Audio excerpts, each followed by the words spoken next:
Hello, Global Theater. My name is Jerry Fielka. Today is January 14, 2024. We want to thank Rob Grant and his amazing podcast. I'm probably wrong about everything. It's an honor. We also want to thank Lewis for raising such a wonderful family that they actually listen to this stuff and take notes. Go, wow, my dad is cool. And so, Lewis, where are you calling in from? Oh, Tucson, Arizona. That's very cool. This is part two of, I hope, many parts. And in part one, I made an amazing blooper, which I want to correct first. I said that the great music scholar and pianist Brad Kay in Venice, California, when he heard America Drinks and Goes Home, he said the pianist is mocking Carmen Cavallero. I said Felix Cavallero, who is the pianist who was in the Young Rascals. So if you look up Carmen Cavallero, any of you Zappa people want to go deep in the research, and we can establish that is probably who Frank was mocking there, besides a whole genre of cocktail jazz. Okay. Yeah. So this had to make that correction. So let's go into this. We sort of ended part two and exploring, is the artist more a vehicle or more expressing the self? So is it self-expression or more a vehicle? And you went into it and you were leaning more towards vehicle because it is the word more. I didn't follow it up with the question I usually follow that up with, which is, can art making, music making, be egoless? And then I think we started talking about two different subjects, but one of them was when I was at Juilliard, I had a short class with Milton Babbitt, who is a famous 12-tone composer. And he told the whole class, he said, just remember one thing. You should never give a shit what your audience thinks. Just compose what you hear in your head and don't worry about who you're writing for, you know. And so over the years, I kept thinking of that. And I've always taken exception to that because I always think about, you know, somebody's going to listen to this shit, hopefully. But okay, the other thing was the opposite of that was the fact that, yes, you can make egoless music. And I learned that from Karl-Heinz Stockhausen. Okay, Stockhausen developed something called intuitive music, which is as opposed to improvisation.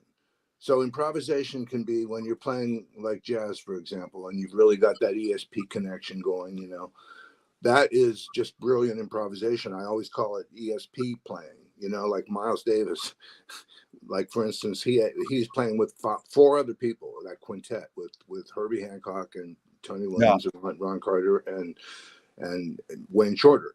And so Miles has a connection going on with these four people that made that quintet music like just chillingly extraordinary, okay, because it was really literally ESP. They put out an album too called ESP.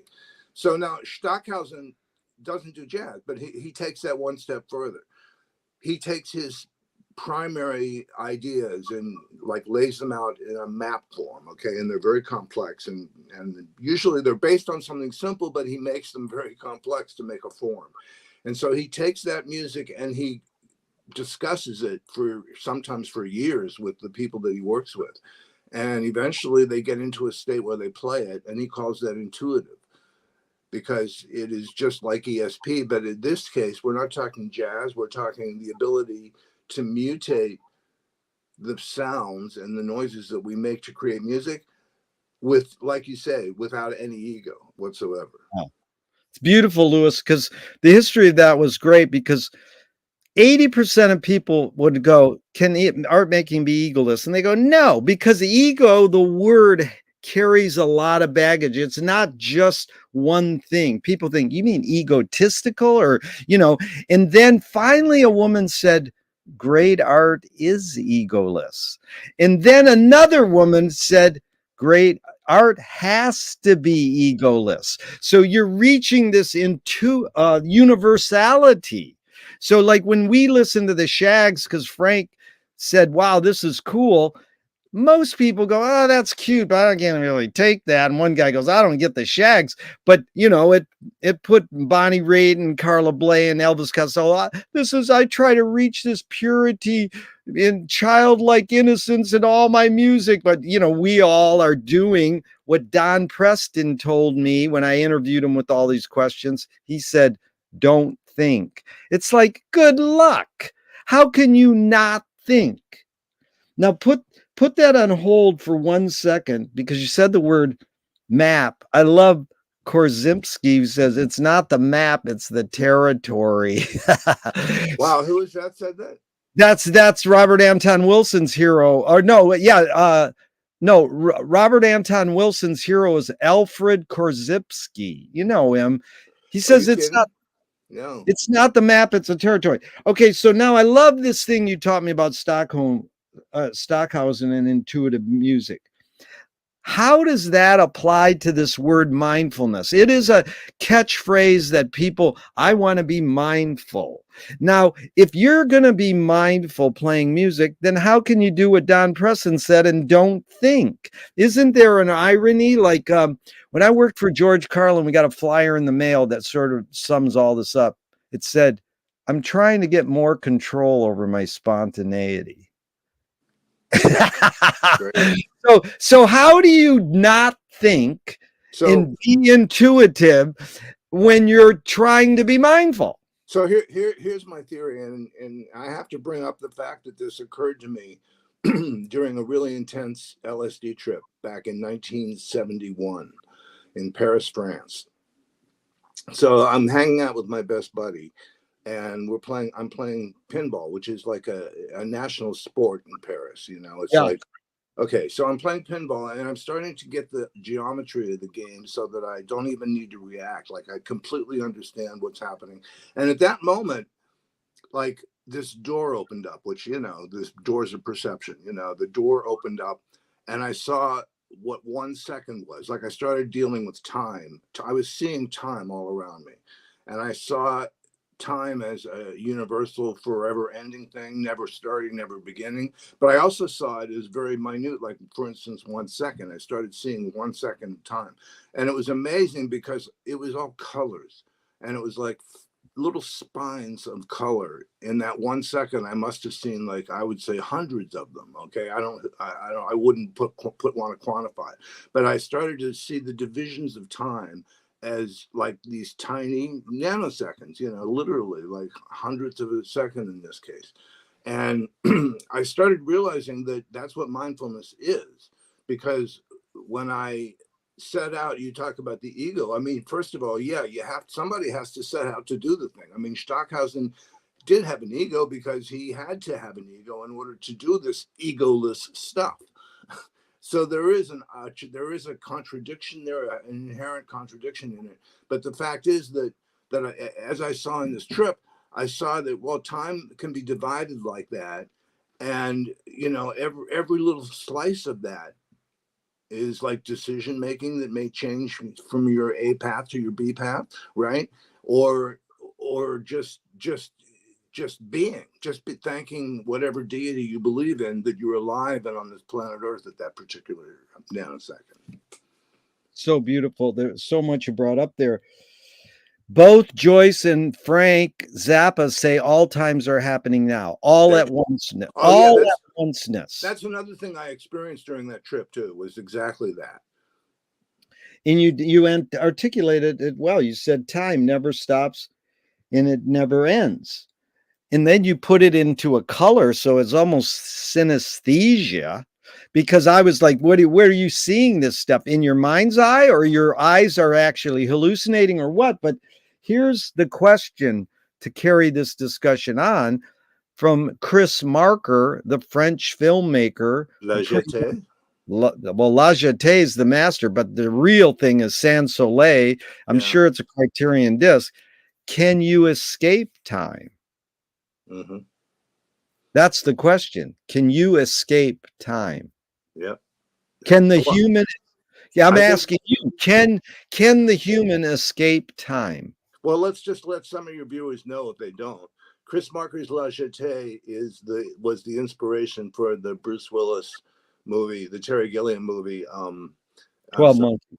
Thank you. 12 Monkeys, which I think is one of the best science fiction movies ever made. Talk about time. It really plays with time in a way that if you sit down and try to deconstruct that movie, you can find fault with like this timeline or that timeline or whatever. But it's still one of the best time movies ever made, I think, because it connects it all up in a really beautiful way. But anyway, I love that movie. I just think Gilliam is brilliant, and that was actually a studio movie he was doing, so it was really, really great. But anyway, time, like I said, I want to get back to the mindfulness thing. Is that we all should be mindful all the time, and most of us, I guess, if we really be honest with ourselves, we aren't. We're talking about what we're eating for dinner. We're talking about some stupid thing that happened at work. When really, like, we need to be focusing. Like that's what mindfulness is to me. I'm not a small talker, so I like to, like, sort of, if I'm not working or doing something with music or film, I'm just sitting around pondering, and there's nothing wrong with that, right? Like, just pondering. I mean, that's why you're so brilliant, Jerry, is because you ponder. Okay. Thank you. And when you read Finnegan's Wake, believe me, you ponder. That's it. I'm sitting there reading The Wake and the War. There's all these wars on the earth, and I'm like, why are we reading this? And I go, this is a manifesto to end war. It's a peace manifesto. It's a Mama Fiesta. It's the most, it can end. You know that D.W. Griffith said in 2024 that cinema would end war? Joyce already did that from 22 to 39. He created the manifesto to make it. He presaged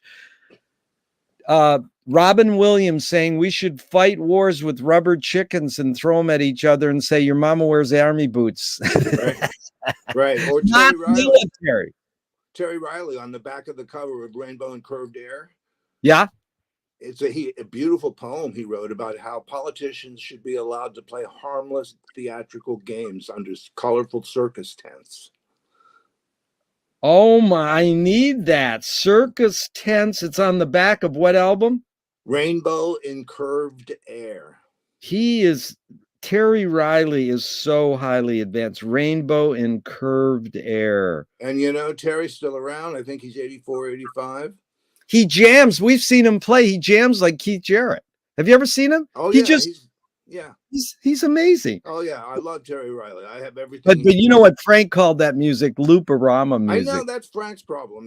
Frank, I spent. That's Frank's problem. Yeah, it is. I spent 6 hours with the guy, and we talked a lot about music during that time. He was supposedly interviewing me for a job. Right. But we were talking about music, and one of the things I mentioned was one of my favorite pieces, the String Quartet by Witold Lutoslawski. It's a Polish composer. And Frank jumped up off his stool as soon as I mentioned it. He goes, "Oh, I love that piece," and we started talking about it. And it's minimalist in the sense that it's all 12 tone, and there's a lot of aleatoric or chance operations, like the John Cage thing, using the I Ching, the I Ching to throw chances. Okay. Anyway, Frank was really into this music, and it is definitely minimalist music. So whatever he says, he may be talking about Philip Glass, who I also detest. So, do you know? Here's the kicker on Philip. His book, he admits he started pretty much, or he was highly influenced by going to see the Mothers at the Garrick. I believe it. But here's the thing.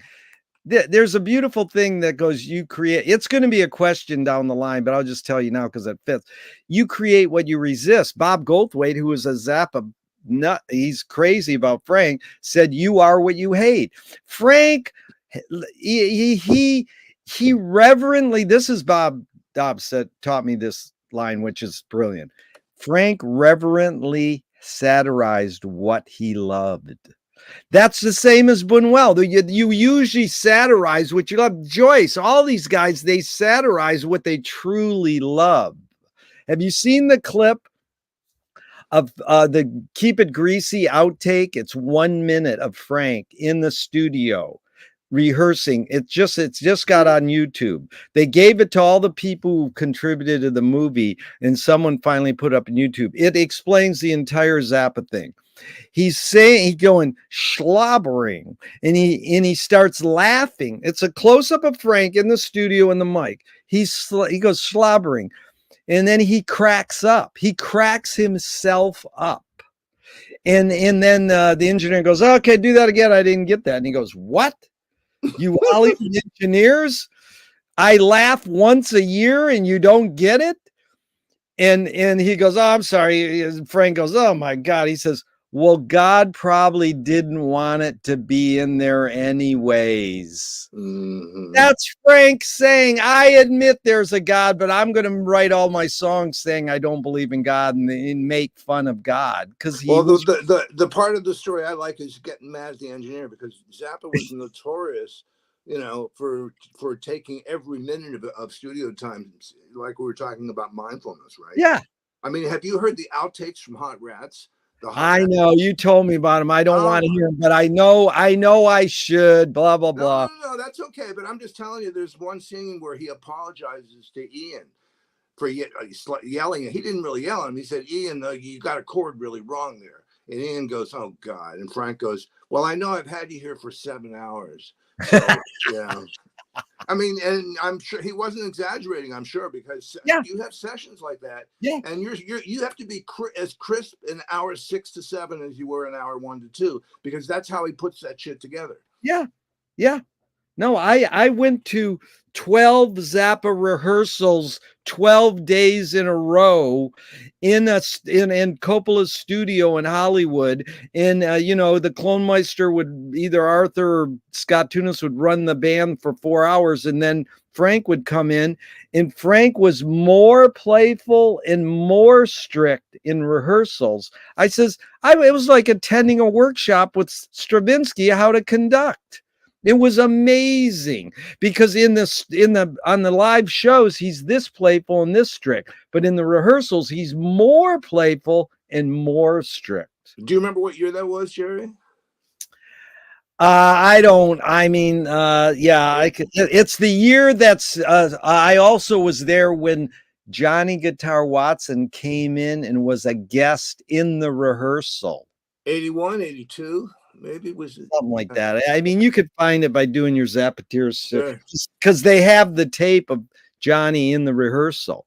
And they, well, maybe it wasn't Johnny Guitar Watson. It was Jesse Belvin who wrote No No Cherry. That's okay. I got it wrong. It was Jesse Belvin. Yeah. Okay.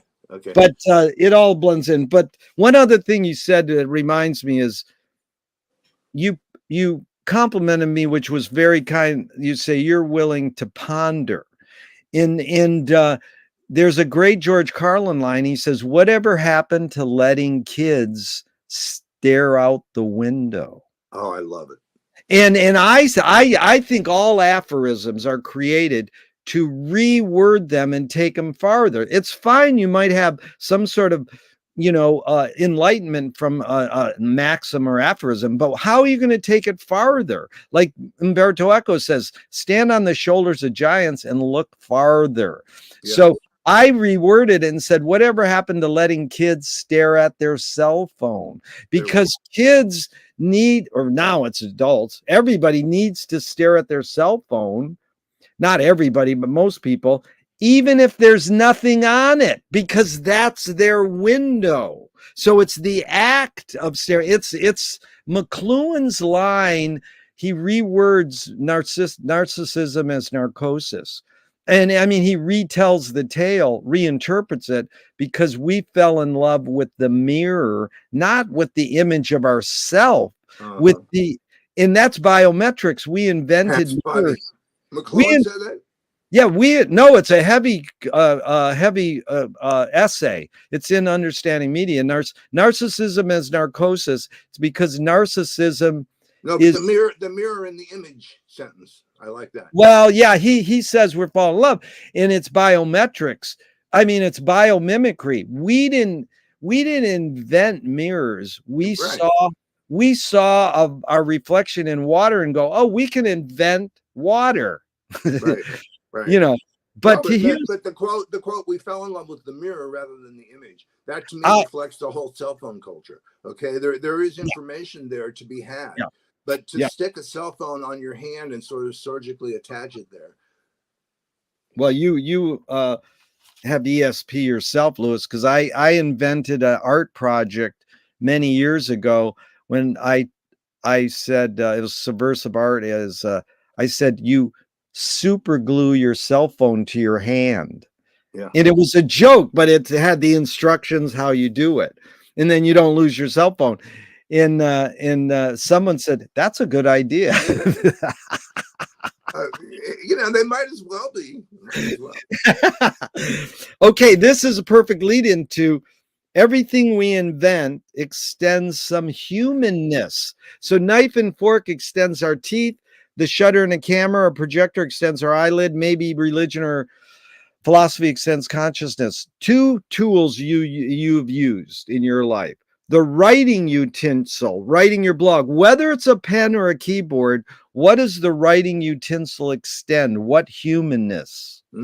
Well, I think we slightly got into this last time, but for me, I think it's the fact that since I was in 8th grade, I've used typing as a skill. Back then, it was just typewriters, right? That's all we had. We had typewriters. Had to replace the ribbon. But even then, I probably typed like 60 words a minute. Once we got into the IBM Selectric era, which was when I became a legal secretary, I was typing 120 words a minute. That's after mistakes, and so that was pretty good. And I was able to earn a living that way. So as far as my blog goes or anything that I do on the computer, I type almost as fast as I can think, which is, pretty fast. Oh, you're saying it extends your thinking? It extends my thinking, exactly. And I can type like 3, 4, 5, 6 sentences and then stop and then look at them and do a little editing, Yeah. So I'm editing on the fly, but I'm pretty much able, and this is, like I say, from the skill of learning how to type, I'm pretty much able to write down, what I'm thinking as I'm doing it. And I don't even care if it's all blurred up, I'll fix it in the editing. But it really helps to have that skill, as opposed to, I've seen people that just type with one finger. How are you going to get out your sentence? Is going to take like a month, That's amazing. So what does the trombone, that was your first main instrument, right? Correct. What does the trombone extend for you? What humanness? Well, it's just ironic that you asked that question, because I played trombone from the age of 8 to the age of 17. And then I had that accident, I've told you about that. I had this accident and I couldn't play anymore because all the nerves. But I've just started trying to play again. I got myself a really good instrument. I'm dealing with the dead nerve thing, but I've got a really good instrument and I'm starting to play again, and it's like the old days. So trombone to me was just the entrance into the music world. I started playing a year before my school program offered, any kind of instruction. So I was already ready for that when that came around. And so by the time, I was in junior high school, I already knew what I was going to do. And trombone was my entrance to the world of composing music and, studying music. I probably asked you a couple of these other questions, but let's just flow into music now. What's the function of music? No, I don't think you asked me that last time. Really good. I'm glad. I think the function of music is the same as the function of any great art, to move the human soul, period. Just to move the human soul in one way or another. That's why people ask me sometimes, why do you watch like that film that has all those murders in it, or a whole country gets poisoned? And I go, because it's art, no matter how tough it might be to watch. For instance, there's a film came out. Oh, geez. Come in. No, is it come in? Oh my goodness, I'll have to look. Oh, I know the black guy. No. The Belarus during World War II takes place in Belarus. I'll have to look it up. But right. But anyways, what's the point? The point is that it's a horrible movie to watch. It takes place during World War II in Belarus, and how the population got slaughtered, and it's very graphic. And Come and See Me. Sorry, that's the name. Okay, Come See Me. Come See Me. Come See Me. Okay, go ahead. All right. So anyway, it's a very hard movie to watch. It's also one of the greatest films I've ever seen. Same with Pasolini. Let's talk about Pasolini. Perfect, And perfect example. 120 Days of Sodom. That is Yeah, a really hard film to watch. But once you've watched it 2, 3, 4 times, it becomes an exercise in studying filmmaking. yeah. In Yeah, other no, words, in other words, the toughest subjects can still be great art, and it just yeah, because so that's why I object to Hollywood putting out these fluff pieces. Although Barbie was a great movie because it was directed by a brilliant woman, but right. but all these fluff pieces that come out of Hollywood and all the superhero movies, they're all standardized, formulaic gruel. Yeah. Well, here's two quotes on art. You morphed into that. Just your reaction. First one is, art is making your problems other people's problems. Nobody has to watch it. Nobody has to listen to it. But what do you think of that uh Well, I don't disagree with that. I mean, you don't have, you disagree with it? Okay. yeah. Oh, yeah. How about Yeah. this By the way, one's just real quick, back to Zappa. One of the things about Zappa is that he appealed to all different kinds of fans. Now, you mentioned like the yeah. Shags or something. I don't even know what that is because I don't pay attention to that a lot. Wait, you don't know who the Shags are? Hold No, on. I've got it on my list now. I'm gonna The look them up. Shags are the worst band in the history of the world, and Frank got turned on to it at a radio station and stole the record. It's I three never knew that. girls. It's three girls who, anyways, it's an amazing story. Sure. Listen No, I'll check it listen out. I've to got the it. song and your Yeah. three daughters, Who Are Parents by the Shags. Just go and listen to that song and then we'll continue. Go ahead. Okay. All right, got it. But anyway, no, I mean, I was saying to Frank, he appeals to me. I love his classical stuff above everything else, and then Yeah. I love things like Yo Mama, or like Yeah. extended pieces that just are extraordinary music. They're orchestral compositions played by a rock band. Yeah, Yeah. like envelopes, exactly. Yeah, that's John Smothers in Baby Snakes. He says, I like classical music and I like Frank because he took a rock band and made it sound like an orchestra, not like the Moody Blues where they use an orchestra to enhance their rock music. And That's nobody did what Frank did. And so yeah. I love that today, like we're talking about it right now. And hopefully like all three of my kids know a lot about Frank Zappa because they couldn't help it, In Miles Davis videos too. Yeah. Oh yeah. But you know what? Sarah can listen to Miles Davis now, can't you, Sarah? She loves it, No, Daddy, not Miles. Okay, here's the Lewis, here's the other poet. That was Mike Kelly. This is poet Fanny Howe. The point of art is to show people that life is worth living by showing that it isn't. Well, I don't know much about pop music, but I do know who Billie Eilish is, right? Yes. So I don't know. All I know is that her songs sound depressing as hell from what I've just listened to, So if you want to hold her up as an example, it's like Suicide Chump. It's like, what an amazing song. Get over it. If I could go exactly. jump up.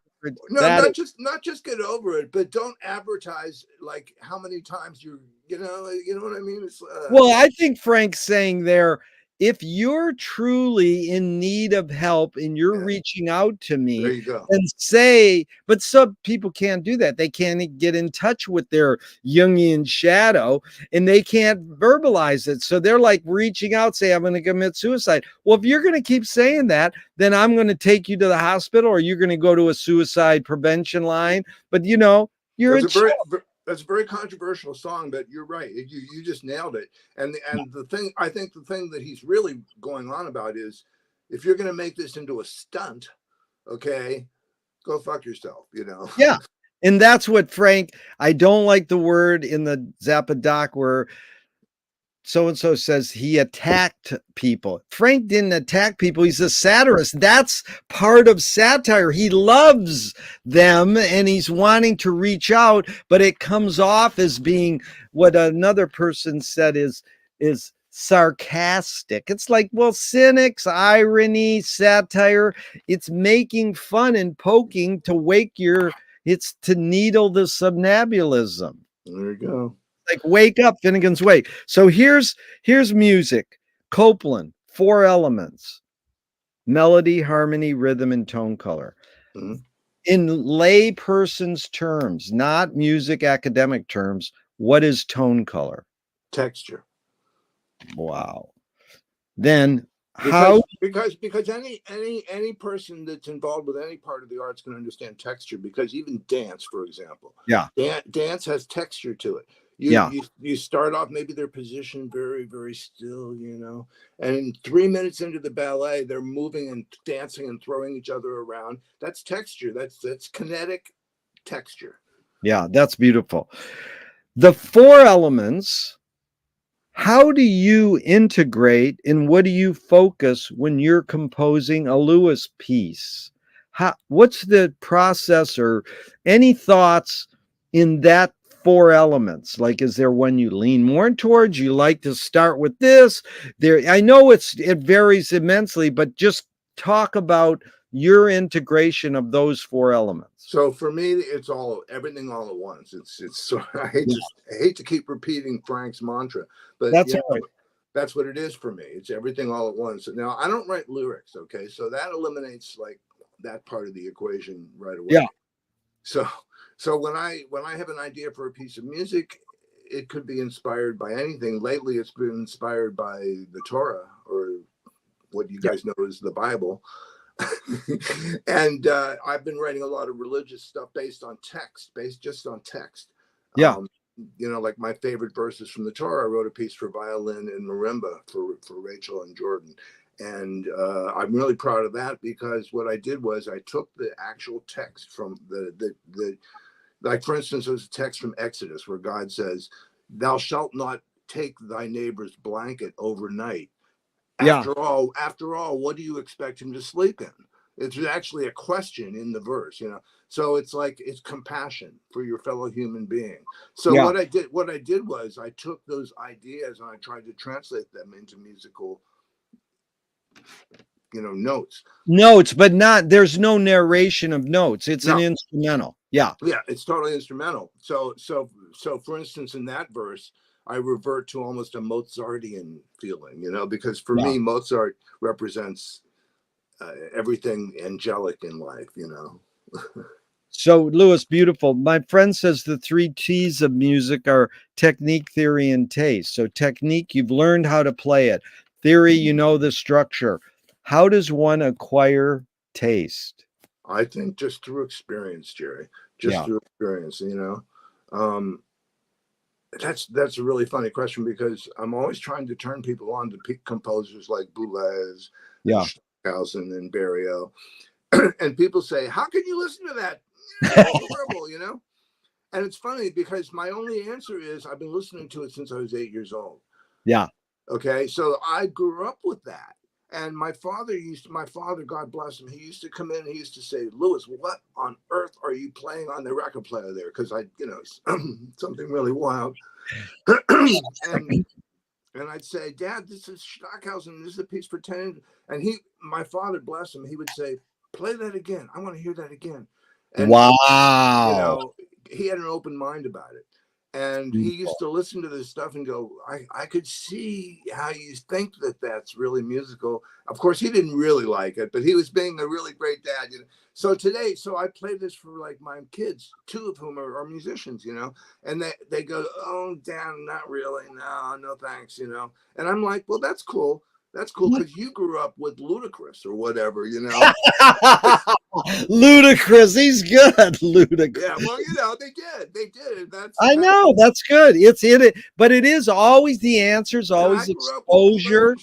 Here's Lewis. The answer is always exposure and experience. But I'm looking for something deeper, because the word taste implies you have a gut feeling. So here's the extended question.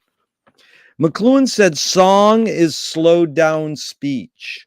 The reason cultures have different musical taste is ultimately connected to language difference. So there's two things going on in that statement. Song is slowed down speech. You can tackle that if you want, but it's mainly where he uses that word taste. The reason cultures have different musical taste is ultimately connected to language difference. Any comment? Yeah, let me start with song and speech. Did he write that before or after 1957? Boy, that is, I've got to look it up and find out All what right, the you, only reason I ask is, the Music Man. yeah. That's what Harold Hill says to the four singers who are arguing with each other all the time. He's teaching them how to sing in 4-part harmony, and he says, "Singing is just talking slowly." Don't you remember that from the Music What Man? year is Music Man? Well, I guess the original musical is 57 or 58, I think. Okay, I'm going to look those up because All that's right. very interesting. No, Because Marshall, very, that's how he teaches the barbershop quartet how to sing, yeah, and then the yeah, next minute they're singing in a song called "Sincere," yeah, which is one of the great barbershop quartet songs of all time. But anyway, back to the other part of the question. yeah. The reason cultures have different musical Yeah, tastes is okay, I know. ultimately connected to language I difference. Yeah, wanted to go to Bulgaria as an example. Okay, yeah. Zappa loved Bulgarian music, The and Bulgarian women's choir, he would play as people walked into his concert. They were charting on the English pop charts, right. and people said, "These are demented nuns." Right, right. Then they are, but they're singing in 33/8 and meters like that, And Bulgarian music is like that because the language is like that. Yeah. So if they're gonna sing a prayer, it's not Amen, thank you, Jesus. It's it's like 55 syllables. Did you do the Wakian version of the Bulgarian women's choir there? Oh, no, but before I finish, I have to congratulate you on the New York Times article. Yeah. That Thank was you. that was wonderful. And one of the things I think, did you talk about the thunder words? I think for 101 letter words. I don't know if I did in that. There's so many articles, but really the Guardian, the Beckett woman, Louise Beckett at the Guardian nailed it in 40 years of getting press. She got it. The New York Times woman, she did pretty good. Yeah, I'm a happy, but Oh, I I'm a was just little happy. nitpicky. Oh, okay. Well, I was real happy to see your name in the New York Times, Jerry. Yeah, no, it was, That but was it great. wasn't, you didn't see it in a hard copy. You only saw it online, right? No. It was in the hard copy. It was a quarter of a page On what section in the main section, in section A. of Yeah. the New York Times? What do you have it still? Oh no, I don't care. Oh, anyways, because But I don't I read never anything. found, I I don't never read on. found a hard copy. Oh yeah, I, I wish I had saved it for you. I'm sorry. no, Um. there was no indication it ever had a hard copy. I'll Oh look in. yeah, I don't read digital. I just read hard copy. I get it delivered every morning, and that's Cool, my morning. So cool. Well, that's good to yeah. know. I learned something No, really. but I wanted to talk quickly about the thunder words because we were talking about like speech. There's one thunder word that is based on a lot of Norwegian and Finnish Yeah, syllables, like cork, cork, cork, cork, cork. yeah, You know which one yeah. I'm talking about? I got it right here. Hold on one second. Okay, because It's that actually, here's War and Peace of the Global Village. Marshall tells you what technology is in what um thunder, and you're talking about Thunder 7, Tribal Man again. All characters end up separate, private, return to Korik. okay. Is Is that that, Norwegian or well, Swedish? that could be that he doesn't have them listed on the Okay. page here, but if I found the copy, hold on No, once. that's cool. But I just wanted to talk. We were talking about language. That kind of language that has that kind of sharp K sound like that Yeah, is so the music is going to sound like that. Their music is going to have yeah. that kind of so that Bulgaria is a perfect example. But it's true. I've been getting into ancient Chinese music. And same thing applies. They're singing it's called melisma in classical music. When you're singing Melisma. Yeah, how do you spell that word? Melisma. Yeah, that's a great word. I got to look that up. But it's funny because what you just said reminded me of something else. Now I already forgot about it. But this is being aware of this thing about musical taste again, because when Frank entertained the tuba throat singers, Richard Feynman brought the tuba throat singers to Pasadena, and they were in the Rose Bowl parade, and then they were on Johnny Carson's show, and then they end up singing in Frank's basement, and we went and saw them in Pasadena free, and we found out they sing about three things: their boots, snow, and their horses. And to us, the music's transcendental, and it's putting us in a whole nother headspace, but we don't know what the words mean. It's like Brazilian music in America. It became a fad, but we didn't necessarily know what the words were saying. We got the feeling. This is T.S. Eliot. Poetry can communicate before it's understood. That's a good one. Yeah. Yeah, and Brazilian music. I guess I could go off topic for a minute, but the passion for Brazilian music happened when I was a kid, when I was 10 or 11 years old. It was 62, 63. Yeah. And one of the funniest things about it is the big thing that made the samba popular in America was this record that Stan Getz did. The saxophone player Stan Getz did with Alberto Astro Gilberto. Yeah. The Gilbertos were husband and wife. So anyway, Stan Getz is down in Brazil recording this stuff, and he does a great job on it. He really does. Yeah. And he didn't speak any Portuguese at all. So the sessions were like, Antonio Jobim spoke a little bit of English. Yeah. So he was interpreting for them. And at one point, Gilberto said something really fast, and Jobim laughed, and Getz said to Jobim, "What did he say? What did he say?" And Jobim said to Getz, "Oh, he said that he really, really likes your playing, to keep it up." And actually, Jobim later told the story that what Gilberto really said was, "Who does this honky think he is coming down the samba with us?" Oh, I need these kind of tangents. Who is this honky? Well, but he's trying to be polite. Yeah, no, and Stan Getz does a great job on it, but he wasn't Brazilian, and that's an ancient tradition, and so that's like, to me, cultural appropriation. Yeah, you go down to Brazil and you think, I'm a cool tenor sax player, and he sold millions of records, and my parents were bossa nova in their way toward their dinner parties all the time. Yeah. So but the bossa nova is a wonderful, wonderful form. So it's not misappropriation to take it and incorporate it into what you do, but it is cultural misappropriation to take it and put it on a record and sell it to people like my parents who just bought it up in their generation. You know what I mean? It's like it became I hate fads, Well, it's the history of music, dude.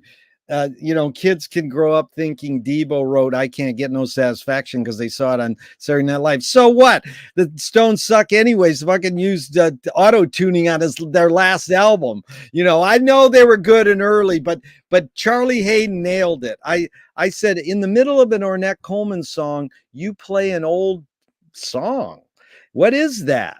And it says, that's Old Joe Clark. It's an old Appalachian song. He plays it on bass. Did you interview him? I got to look that one up. No, I didn't interview him. I just met him and talked to him. I didn't tape it. But this is the important thing he taught me. I says, who wrote "Oh Joe Clark"? He goes, nobody wrote it. Traditional. And that is, somebody wrote it. But what happens is somebody claims the arrangement. That's do the hokey pokey. Somebody claimed the arrangement, but somebody Waters of March, Go to Brazil Again, that was passed down for years and years, but somebody wrote it originally. They kind of came up with the melody. Yeah, but somebody gets royalties for Twinkle Twinkle Little Star. Do you know who wrote that? Who? Mozart. Did he really? That's great. Yeah. So the other one is Wayne Shorter just passed. And if you haven't heard Native Dancer, where he plays with, that is unbelievable. Yeah, that's what I'm talking about Brazil. Like, he didn't just go down there and pretend to be a native. He studied what he was playing with. I love that album, man. Native Dancer, one of my favorite albums of all time. All time, yeah. Well, you got to hear it. the saxophone Carol Chaikin, who plays with us, she can play that riff perfect. Oh, cool. And we just got her playing Zappa. She never played Zappa, and now she's playing Zappa. Okay, so Miles Davis talks about the space between notes. In fact, Monk said silence is the loudest sound in the universe. And George Clinton even nailed it better. He said funk is the absence of. How do you know how to incorporate silence when you're composing? How do you kind of integrate not playing when you're composing playing? So Jerry, it goes back to what I was talking about before about splitting up 1 second into all these parts. Yeah. Right. All right. So let's just take one part of that. Let's say a tenth of a second. Okay. So that that tenth of a second can be silence, but you're not even going to notice it because the notes before and after it, a tenth of a second is just all right. So let's take that and expand it to a full second now, 10 times longer. That's 1 second of silence. You try to imagine that in your head. That's actually a long time compared to a tenth of a second. Okay. Extend that now to 5 seconds. Well, you got to hope the audience is still with you. After, if you got 5 seconds of silence, think about how long that is, Yeah. And one of my favorite things is watching how composers like Beethoven and Mahler use silence in their music. You've got all this rushing music, and all of a sudden you have a loud chord and then 4 or 5 seconds of silence. The audience should be on the edge of their seat going, what's going to happen next? Yeah. So to me, Stockhausen taught me this, is that silence can be a very quick thing. Like you could have a flurry of notes going at different tempi in themselves. In other words, 5 against 7 and 4 and 3 and different numbers. But yet in the middle of all that, you have a certain amount of rest. So for instance, I just do this very naturally. I hear phrases and I go, oops, needs a rest there. How long? Well, that's determined by the form. And that's what I meant by splitting the second into a tenth, expanding it to a second. Eventually, this is a Star Trekian kind of notion, and I sort of like this. But you could have a piece of music. Oh, John Cage is doing this, where every year you have one note played. Do you know about the John Cage piece, 639 years or something like that? Yeah, I've heard about that, but go ahead, expound on it. Well, it's a piece for organ, and you play one note every year or every couple. Yeah. I don't know how often it is, but it's just one of the most brilliant conceptual ideas I've ever heard.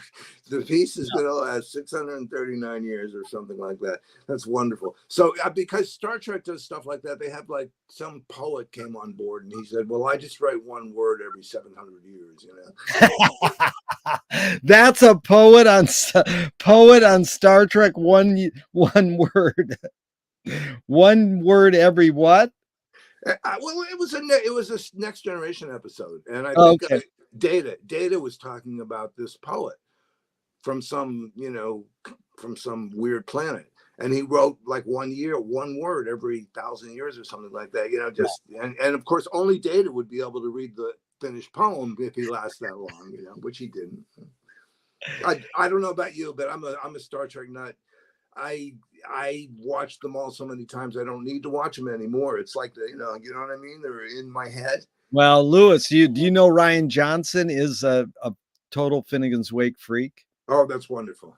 And he, I don't know which Star Trek but if you go to Peter Quadrino's Finnegan's Wake blog on the pantheon of all the modern people who have been influenced by the Wake, it has a link to Ryan's short film about it's a short film he made before he became a director, and no one knows this, but the bookstore I go to in Santa Monica, Angel City Bookstore, Ryan walked in and he looked at the Finnegan's Wake, the McLuhan book in the rare book section, and he pointed to it and told the guy who runs the store, Rocco, he says, that's why I became a filmmaker, because of McLuhan's scene in Annie Hall. Oh my goodness. I was going to just ask you about that too, because that's what most people know about Marshall McLuhan, yeah. If you ask them. That's really funny. But it is backwards, First of all, Woody wanted Fellini or Buñuel first. Marshall was his third choice. So then he has Marshall say a statement that Marshall always would say as a question. Do you mean my whole fallacy is wrong? That's a question. Woody had him say it as a statement. So he exposed McLuhan to the world backwards. And that's all right, because there's another McLuhanism that applies. A half a truth is still a lot of a truth. So here's the question I'm dying to ask you. Tell me one thing about Annie Hall, real quick. Yeah, go ahead. What the movie that he's trying to get Annie to go sit through, The Yeah. Sorrow and the Pity. Yeah. Right. I mean, that's a perfect example of the kind of movie that's not just to entertain you. Okay. It's not sitting there to make you laugh. So Woody was always trying to get her to go see that. And she was like, no, I can't. I don't want to see that today. You know? Amazing. But, yeah. My wife and I are watching every Woody Allen film, and we watch them with the subtitles on because it's like studying a screenplay, and you realize how great a writer he is. Oh yes, absolutely. Yeah. You know, I've done the same thing. I'm watching them in chronological order, and I'm telling you, even I like. Have you seen the San Sebastian one with Wallace Shawn? Yeah. Okay, that's the last one I've seen. I thought it was brilliant. So yeah. Okay, tell me an instrumental that makes you laugh. Instrumental that makes me laugh. That's easy. Little Beige Sambo. Oh my God, that's hum it. How's it go? Are you kidding me? I'll put it on Spotify while we're waiting here if you want. Okay, don't worry, don't do that. We can. Okay, what's more fundamental, Lewis? Music or language? No, because then they'll kick us off. Then we'll use a song that's copyright. Don't play it. It's all right. Okay. I won't. Anybody can go look it up anytime. Yeah, Little Beige Sambo by Frank Zappa. It makes me laugh because first, okay, real quick, it's a tribute to Conlon Nancarrow. Oh, right. Okay, so anyone who doesn't know who Conlon Nancarrow is, that's spelled Nancarrow, should look that up and listen to his music, because if you want something you've never heard before, that's where to go. No, Conlon Nancarrow, two great stories. One is pre-Skype, pre-Zoom. I went to a TV art gallery in Santa Monica called Electronic Cafe, and we talked to Conlon Nancarrow in Mexico when it was in the internet had Skype before they even had it. Well, you know the whole history of that is amazing. Really, it was telephones were shown in 1939, the year The Wake came out at the New York World's Fair. Right. Then when 2001 came out, it all became a reality because he calls his daughter from that spaceship and sees her face on a telephone. So it's really an amazing phenomenon. But this was pre-Skype. I don't know what year, but we talked to Conlon Nancarrow, and it was Trimpkin, the guy who tried to play all of Conlon's stuff. If you haven't seen the doc on Trimpkin, he's a foreign guy who studied Conlon deeper than anybody and made a machine that played Conlon more accurate than a player piano. And he says at the end of this one piano roll, there's some tape. Is it that note or this note? And Conlon just goes, don't bug me on these details. Conlon sort of yelled at him, and it was classic. But the Zappa related story was Frank turned us on to Conlon because he would go, let's hear it for another great Italian, Conlon Nancarrow. Yes. So then that made us go and hear, who is this guy? Right. And we would listen to him. And I'm driving to work for Frank and his Zappa hotline, Barfco Swill, Intercontinental Absurdities. And I'm listening to the radio, KCRW, National Pentagon Radio, and Tom Schnabel's playing Conlon Nancarrow on the radio, and it puts me in a trance, and I miss my exit. I'm late for work. So I told Frank I was late because you turned me on to Conlon Nancarrow, and it put me in a trance. Did he forgive you? Oh yeah, he just laughed. I wasn't. It wasn't the kind of job if you showed up, 5 minutes late, it was like the end of the world. Yeah, but So today we're doing the intermission to Baby Snakes, right, Jerry? And then did you put a camera in your face and just Well, because the intermission. that's how that was the first time I ever knew who you were, is when I was watching. This was before DVDs; it was on VHS. Yeah, on VHS. No, I was like an extra on a VHS, the tour of the back. Yeah. And when they put out the DVD, they cut They you dropped out. it. Yeah. They cut Yeah. you out. Anyway, And you can watch it. for those of you who want to see Jerry in his younger years, it's a great look. Really great. It's horrible. I'm wearing these white tennis shorts, and I'm. It's, anyways. It's on YouTube. Somebody put it on YouTube. Oh, good. Yeah. So, anyways, this is the next question about music, and it entails, Frank. In 1969, the LA Free Press interviewed Frank and said, "You mentioned Pauline Oliveros' work with sound above the audible and below, creating a mass." Frank said, "Not that it created a mass, it created something audible. It produced a sum indifference tone, which happened to be located within the audible frequency range.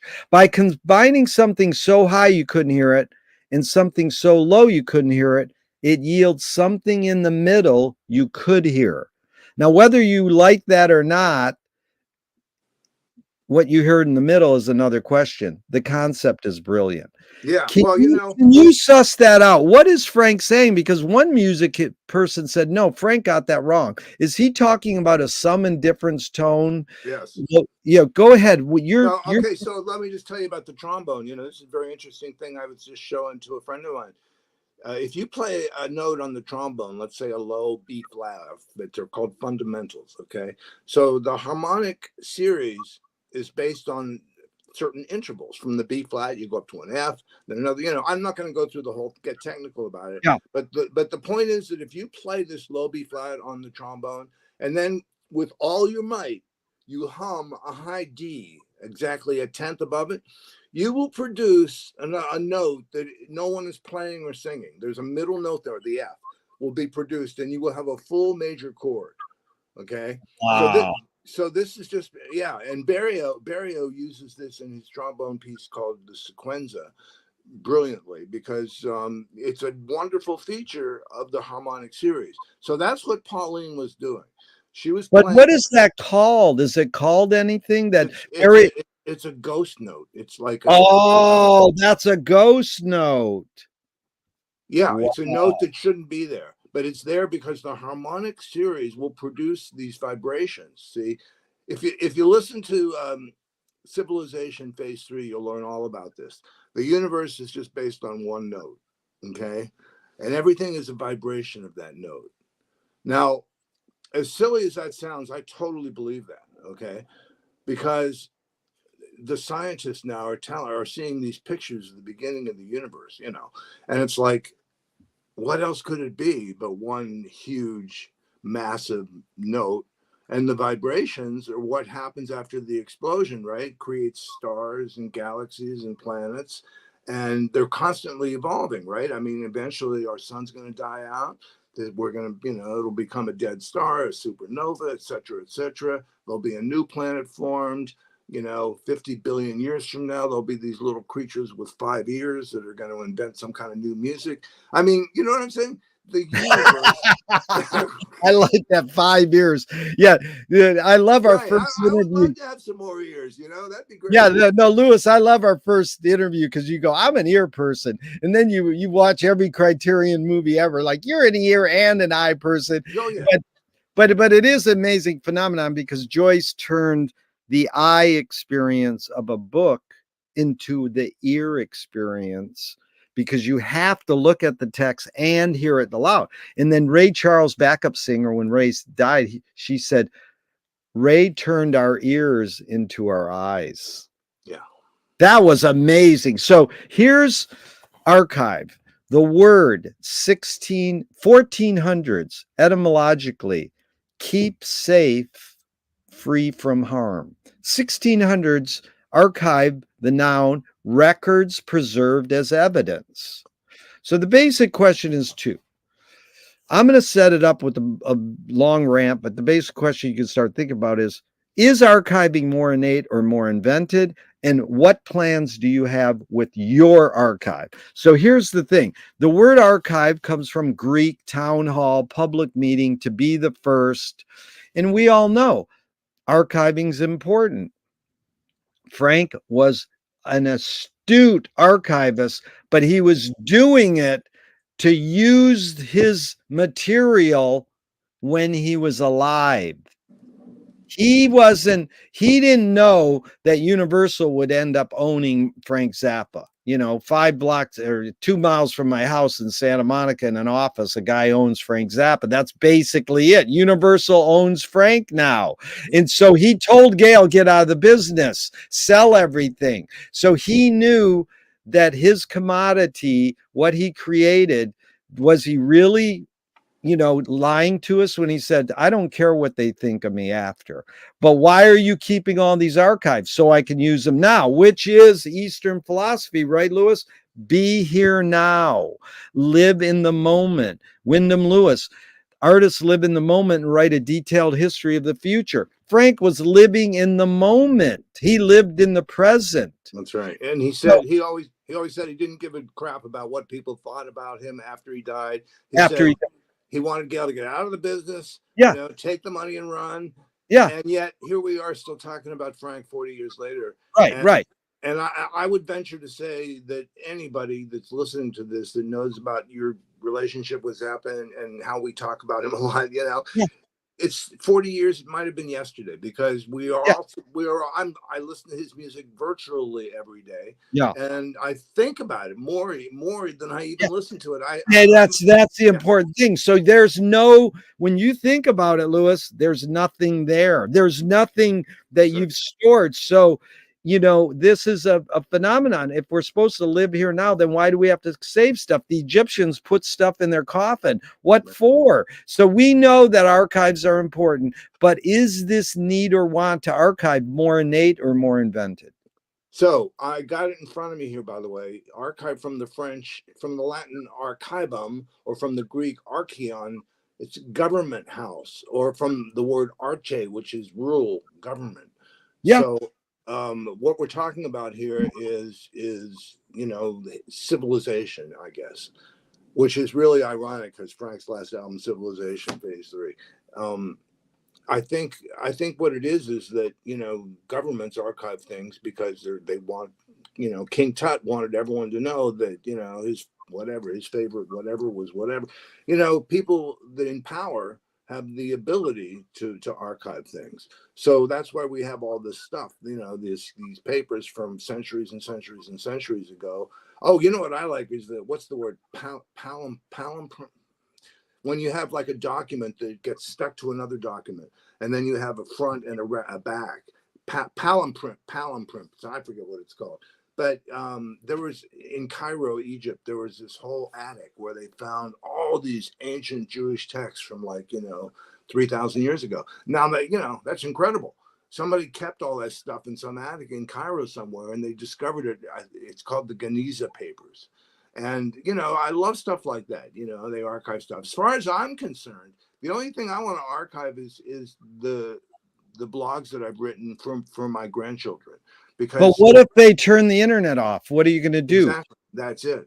You don't have a choice because you go, oh, I save it on a hard drive. Well, do you know this? Because we've studied with all the great archivists in LA, the pros and everything. And they go, if you put it on a hard drive, you have to check the hard drive once a year and replace it every 7 years. You ever hear that? Yep. And everyone says my DVDs and CDs are going to be useless in 10 years.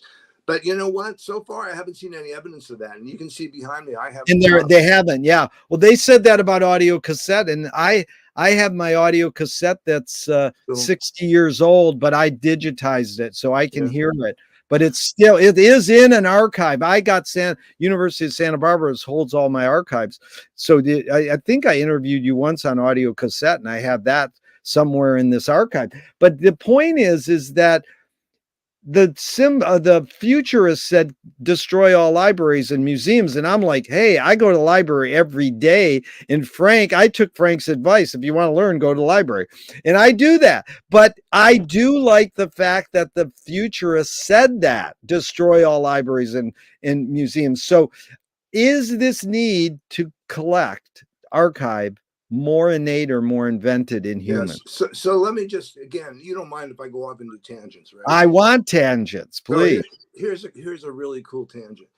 I'm sure a lot of people have seen this. It's a Twilight Zone episode featuring Anthony Burgess, and there is this library, and he's a bookish guy, okay? And the world catastrophe explodes, and there's nothing Wait, left. you mean Meredith Burgess, or you Meredith mean Burgess. Yeah, Sorry. Meredith. That was a good slip, dude. Anthony, I love that. Talking about the wake too. Anyway, Yeah. there's a library that's just shattered, and he goes and he's so happy. He's the only man left on Earth. Okay. Yeah. So he goes into this library and he's so happy, you know. And he comes out of the library and he's reading books all the time, you know. Oh, it's great. He comes out of the library and trips and falls and breaks his glasses. Oh no.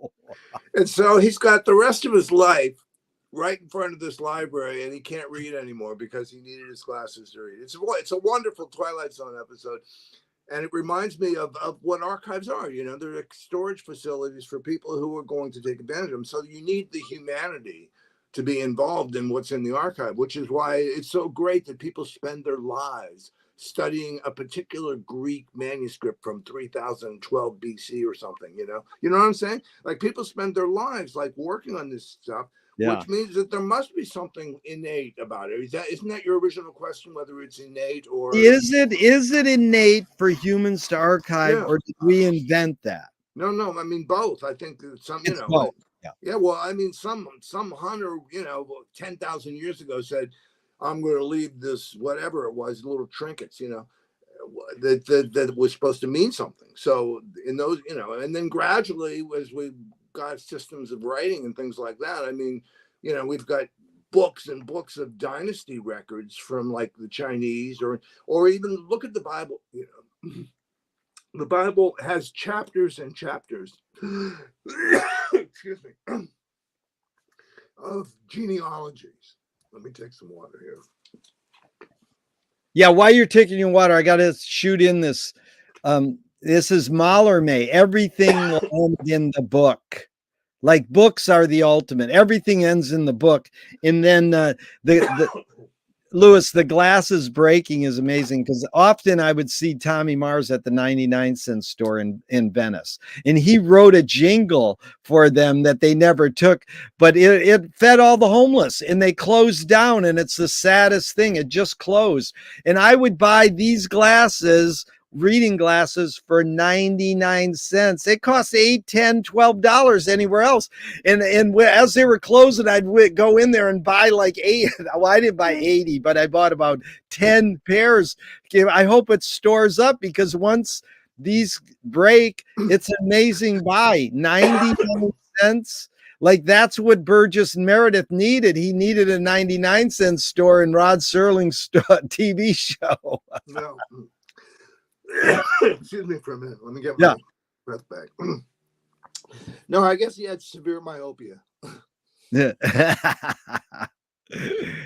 But anyway, no, the archives, you know, you can see behind me, I've got 3,000 CDs, and I archive them on iTunes, which is also extinct now. Yeah. But I have them on iTunes, and it makes it more convenient, so I don't have to go pull a CD down from the rack. Yeah. And luckily, MP3s and 4s are pretty close to what's on the CD. Yeah. So, you know, I've got a really good stereo system, so I listen to stuff a lot. I mean, I would, you know, people say, have you listened to all that stuff? Of course I have. You know, I've listened to everything I have. And I told you last time, that's what gives me pleasure in life, is using my ears and listening to stuff. And especially when I'm listening to stuff that I know really thoroughly well, a particular piece that I thoroughly know well, and I'm listening to it, and I'm doing what I guess what you would call micromanagement. I'm looking at the tiniest little details and hearing, you know, hearing things that most people wouldn't be paying attention to. And Yeah. that's not, I don't mean that in a bragging sense. I mean that in the sense that I've heard it so many times, and I'm talk about theory, right? I know the theory of it. And so what was the other? Taste, theory, and what was the other? Taste, theory, and technique. Technique. So the technique and the theory are all right in front of me there. Yeah. And even if I'm listening to it for the 60th time, the taste, that's what I mean by texture and flavor. The flavor of it can be a completely different experience from time 59. Listen, you know what I'm saying? I'm listening to it for the 60th time. I can have some totally different experience than the 59th time. So yeah, people say, well, why do you listen to that over and over again? Well, that's why, because I get just as much a kick out of it as I do some listening to something new and startling, you know. Louis, because I'd love to do a part 3 and get into film. Let's do Joyce a little because it's a good lead in. You know, tell me the history of your experience with Joyce. Where did you start? And was it because of assignments in high school and college or on your own? No, I thought we talked about this last time. Maybe we didn't. It was a prank when I was living in Paris with the. It was when your poet friend started you with the Wake. That's right. He said, Louis, you've never read a book in your life, have you? And I said, well, I've read Leonard Bernstein's The Joy of Music, and I've read Fuchs's text on Counterpoint. He goes, no, you've never read a real book in your life, have you? I said, no. Yeah. He goes, well, here's one. And he handed me The Wake. And they had been talking about Joyce. Well, we were at a cafe, and they'd been talking about Ulysses. Yeah. And his poems and Portrait of an Artist as a Young Man and all these different things. So I was listening to their conversation about this guy, James Joyce. And so they handed me the book. I thought, okay, this is what he's recommending me to get into this author. So naturally, once I opened it up and they all watched my face, you know, like become astonished because it was obviously incomprehensible, you know. No, that was good. I'm glad you got good memory. I didn't take my notes properly, but did we go? Would David Lehman be interested in being on my podcast? You know would what? You ask? I'll bet not, because he's getting old. He's getting up in age. I could ask him. Ask him. Okay, so in Joyce, there's a couple questions. I don't know if I asked you these. What does epiphanies and everydayness mean to you? Did I ask you that? No. Okay, so just as a main thing, I always say that Joyce was teaching us how to be aware that you can have epiphanies and everydayness. It's almost like back to mindfulness. You stub your toe. If you're mindful, you could turn that into some sort of healing, needed lesson, whatever. So what do you think Joyce was meaning by epiphanies and everydayness? What's that from? Is it from I don't know where it's from. I gotta find out. Okay. I just know it's something I repeat all the time. Yeah. No, it sounds like it could be from Ulysses, but I'll have to look. But you know that, you're right. That's what we were talking about before. You know, it to me, if you have even like a mini epiphany every day of your life, then that's a good start. You know. Yeah. I like to think that I that it happens all the time. It happens. But what is it? How do you explain it? Because epiphany is etymologically rooted in divine. And so somebody might go, well, no, I had a lesson that's not necessarily compared to a religious, enlightenment moment. What is an epiphany? So, to me, it's just like a surprising revelation. Okay, there you go. Yeah. How's that? Because, for instance, like, Johnny and I, we've been together for over 40 years, almost coming 44 years. And after dinner, we'll eat a nice dinner. We'll sit down and we'll just be either talking or maybe watching TV or something. And she'll say something that'll totally surprise me, she'll just out of the blue, or vice versa. I like to make her laugh, so I try to be as witty. She'll say something, and then I'll try to respond like a stand-up comedian almost. Like how great stand-up comedians can come out with like, that's when I'm always reaching for that. I like, because I like to think that I'm funny sometimes, you know. So You are. You're funny and if a I can great make teacher. Yeah. Joni laugh, that's the only person I'm really concerned about. That Then how do you explain your longevity with her? oh, I do. We just love each other. You know, we Yeah. just love each other, and we've raised three great kids together. And oh, that's one more thing, Jerry. Before we stop, I have to talk about something. We were talking about like just great general wisdom and guys like Stockhausen, who would I admire because he reached for the universe. Now, how much he got, that's up to you to decide. But here's my point. I have a granddaughter now. Okay, Yeah. she just turned a year old on the 28th of December. She's just 1 year old. And when I FaceTime with them and I look at her and I see this incredible wisdom that is there in babies that is not there in adults. And Yeah. most babies you see it, but of course my granddaughter's a genius already. So I look at her eyes and I see this great, you know, potential. Yeah. And it's like, you know what I'm saying? Like they have that innocence where there's nothing but innocence in their souls. So they look around and they perceive the universe. They perceive the rest of the universe in this wide-eyed fascination Yeah. that's pure. Yeah. That's the kind of purity that I think we adults strive to achieve now. Isn't that what we're talking about, right? Like It's achieving that. totally that all artists are trying to revert back to their child innocence to have their art revelation. And that's why my Pixel Vision Festival is funny because it's all films made with a toy video camera. So we cheat. It's like, well, why not start with the toy instead of a professional camera? Then you might be That reminds playful. me, Jerry, last time I hadn't seen your movie when we talked last time, and I have to say that's brilliant, and I wish it was more mainstream because it's really brilliant film. I saw it on Vimeo, I think. Yeah. So, you know, Well, you're one of the few that put it on Netflix. I told my co-maker Bruno this guy's watched every Criterion disc and he says it's great, and we were like, wow, we were so excited because It is great. very It few is great. people It's a get to it. Well, wonderful it's film.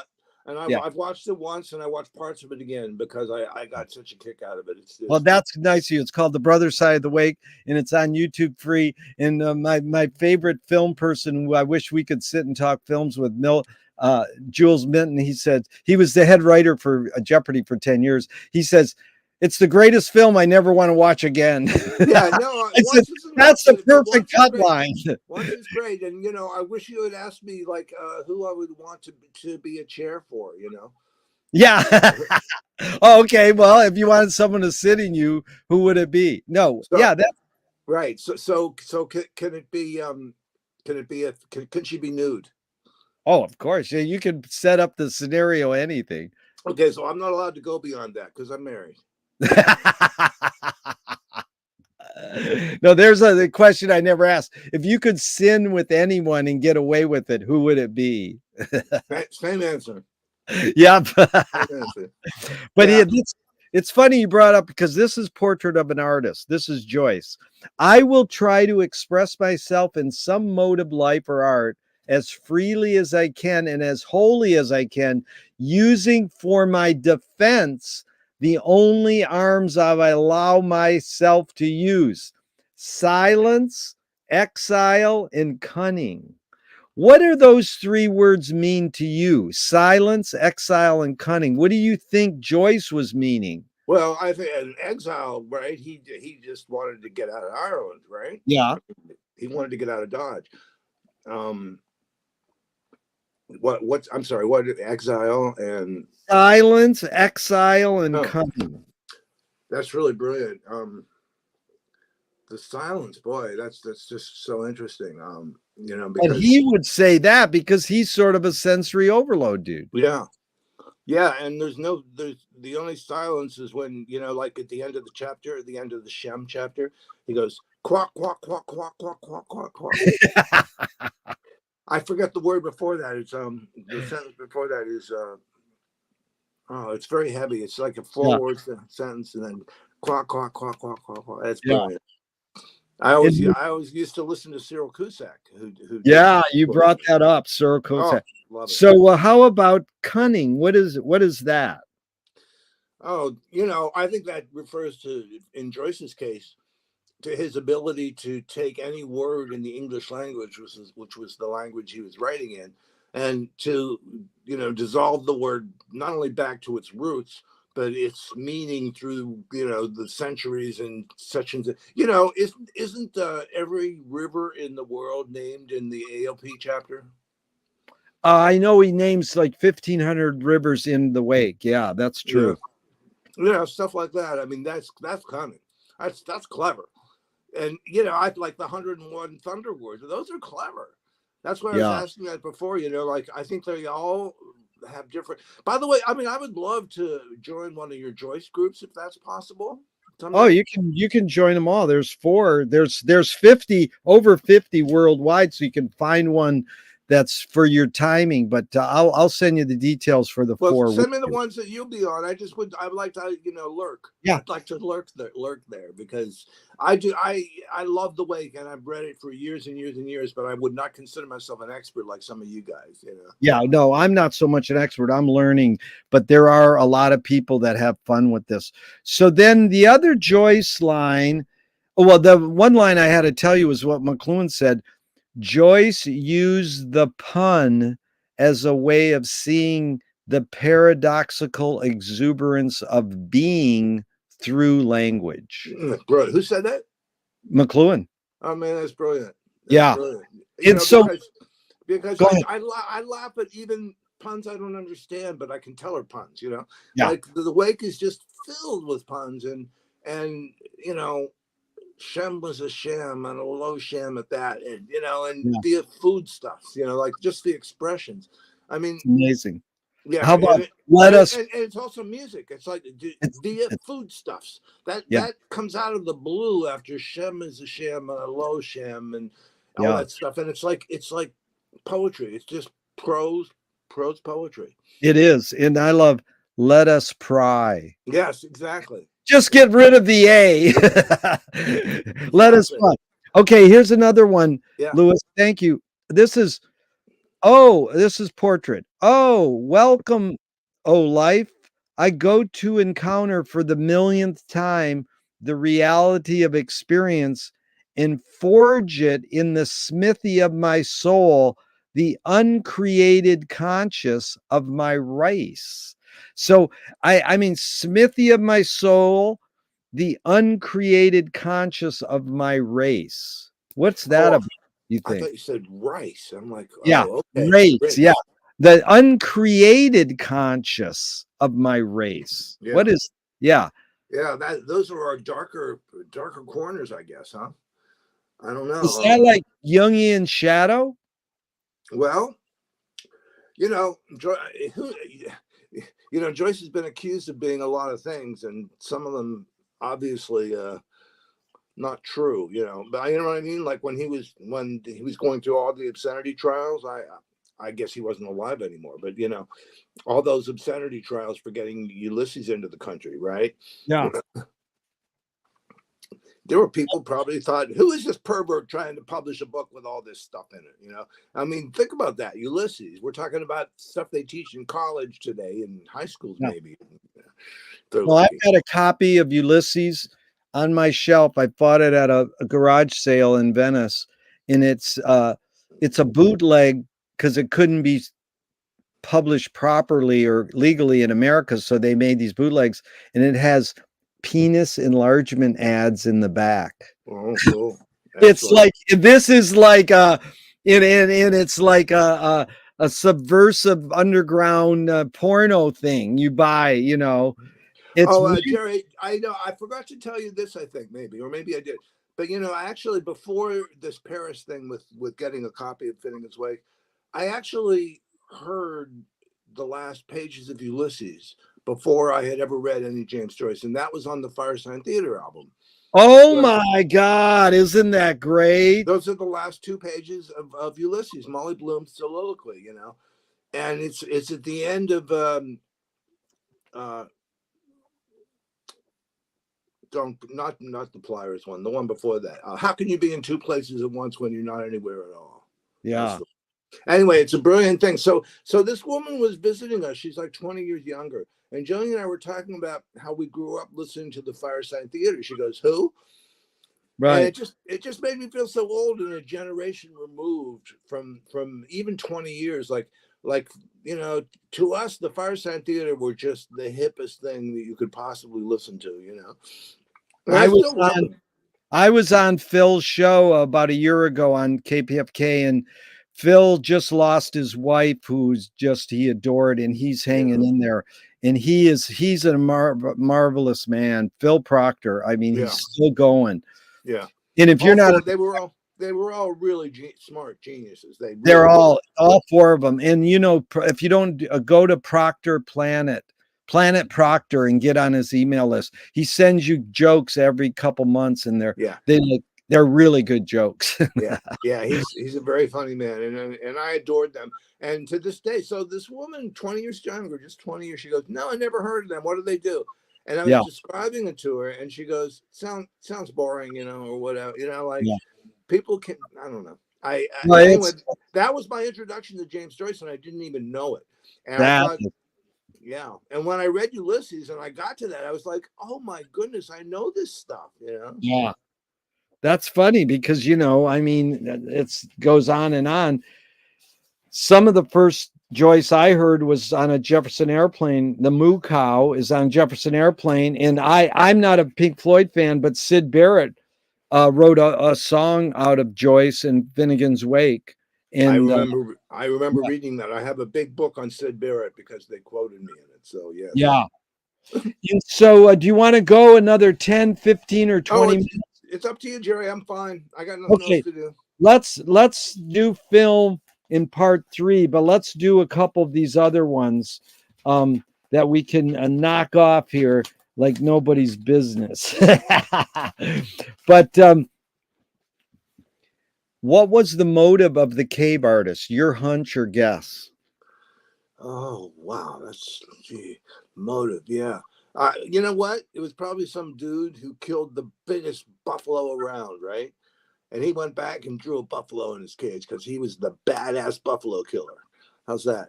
That could be it. What's more important, conviction or compromise? Compromise. Wow. I'll tell you why, because I'm just thinking of how we live today, and the right thinks their conviction is correct and the left thinks their conviction is correct. And you don't get anything done with a situation like that. You all got to compromise. You always got to compromise. I mean, I think that's what marriage is. Marriage to me is a compromise. Yeah. And it's the perfect definition of it because, most people think, well, that's negative. Compromise. It means that you're giving up your, what was the word? You're giving up your conviction, Yeah. So to me, it's just the opposite. A compromise means that you're both getting the best possible thing of the world. Yeah. It's funny, Louis, because I ask a lot of these questions and I want to hear a particular answer, but I'm all for hearing whatever people want to say. And I often, when this is my oldest question, I got it from Christine McKenna. What's more important, conviction or compromise? And when I hear someone say compromise, it goes, there's no right or wrong answers to any of these questions, but that one you got right. Well, it's funny because we all have convictions, and we have to use them to arrive at a compromise. So if I like my pasta al dente, and Joni likes it, soggy, we got a problem. We have to compromise. So we'll have it al dente. That's it. Okay, so you've accomplished a lot. Well, I got to tell you, one of my favorites was, it took 25 years. I says, what's more important, conviction or compromise? And the guy goes, depends on what you mean by important. So he shifted the two main subjects of the word. That's why you're a good listener. It's hard to listen to my questions with every detail because I overload them with all this other stuff. But this one is, your observations of humans in general, is ambition based more on fear or joy? Wow. You know what? I'll give you a weird answer for this one. I don't know the outside world good enough to answer that question. I'll tell you why. Because, I don't go to an office. I don't go outside to the mall anymore. I don't do anything like that. I'm an internally Yeah. obsessed person. So that's a real hard one for me because I But don't know when what. you were a secretary in legal, you were going into an office. Oh yeah. Yeah. How many years did you do that? I did that for 15 years. Well, Up then until you, in that sense, you were out with people, Yeah, that's true. But and that's you were when you were in Paris studying music. yeah, no, What's okay. your So observation there? Was the ambition based more on fear or joy in those in okay, those? well, I have to say fear because Yeah, generally speaking, I think most people are like, "Oh my God, if I get left behind, my mother will yell at me," or yeah. something like that. Well, So, that's the answer I got the most for years. Then I read William Friedkin, and well, he wrote, and so who's a really articulate filmmaker. His book, yeah, he's very articulate, yeah. and I changed the question. So now I'm going to ask you the question and tell you the William Friedkin after. With your accomplishments in your life, how do you rate these three elements: luck, skill, and ambition? What played the biggest role, second and third? Um, well, I'll say skill, Skill first, what's yeah, second? ambition, And third is luck. yeah. So that's You know, good. I believe luck has a big part in it. And for me, luck played various roles. It was, that I was in that accident and that changed my whole life. I would have been in Juilliard for 4 years. I would have been a professor at some university. Yeah, Changed my whole life. So, yeah, it's like I think luck is just part of the human condition. So I don't think yeah, you can do anything about that. The skill can be achieved and honed, and I'd like to think that at age 71, I'm still honing the skills I learned when I was 16 because those skills are what has provided me with you talk about ambition, fear or joy. I mean, my ambition has led me to a place of total joy, even though I don't make a penny for what I do. yeah, So that to me, that's what joy. That's what ambition leading to joy means. It doesn't necessarily mean anything to do with money. Whereas I perceive that most of the society that I live in is oriented towards ambition equals money, yeah. right?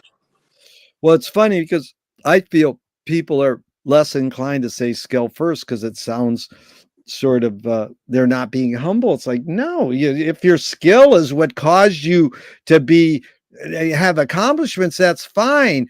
And a lot of us are white males, and we go, well, yeah, we're lucky because we're white males. Yeah, But ambition, in Gary Player nailed it. He said, the more you practice, the luckier you get. there you go. And so you did a lot. But here's how I changed the question to Friedkin said, in Hollywood, skill and luck have nothing to do with it. It's all ambition. Which I thought was a great way to shift the question. Because sometimes after asking a question a certain way, 20 years, I shift it, Yeah. you know. Yeah, So well, in his case, I do not know about him before the French Connection, but after you produce a hit like that, the studios will let you do anything you want for yeah, years. You have to have four flops in a row after a big hit like yeah. Well, that. But Sorcerer, Sorcerer is a pretty good film.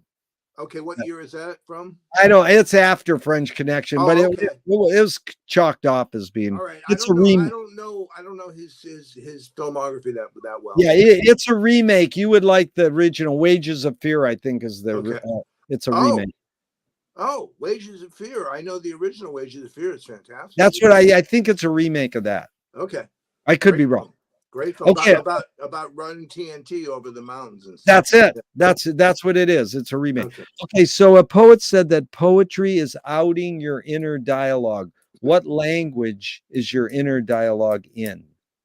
Klingon, maybe. I don't. That's a good answer, Klingon.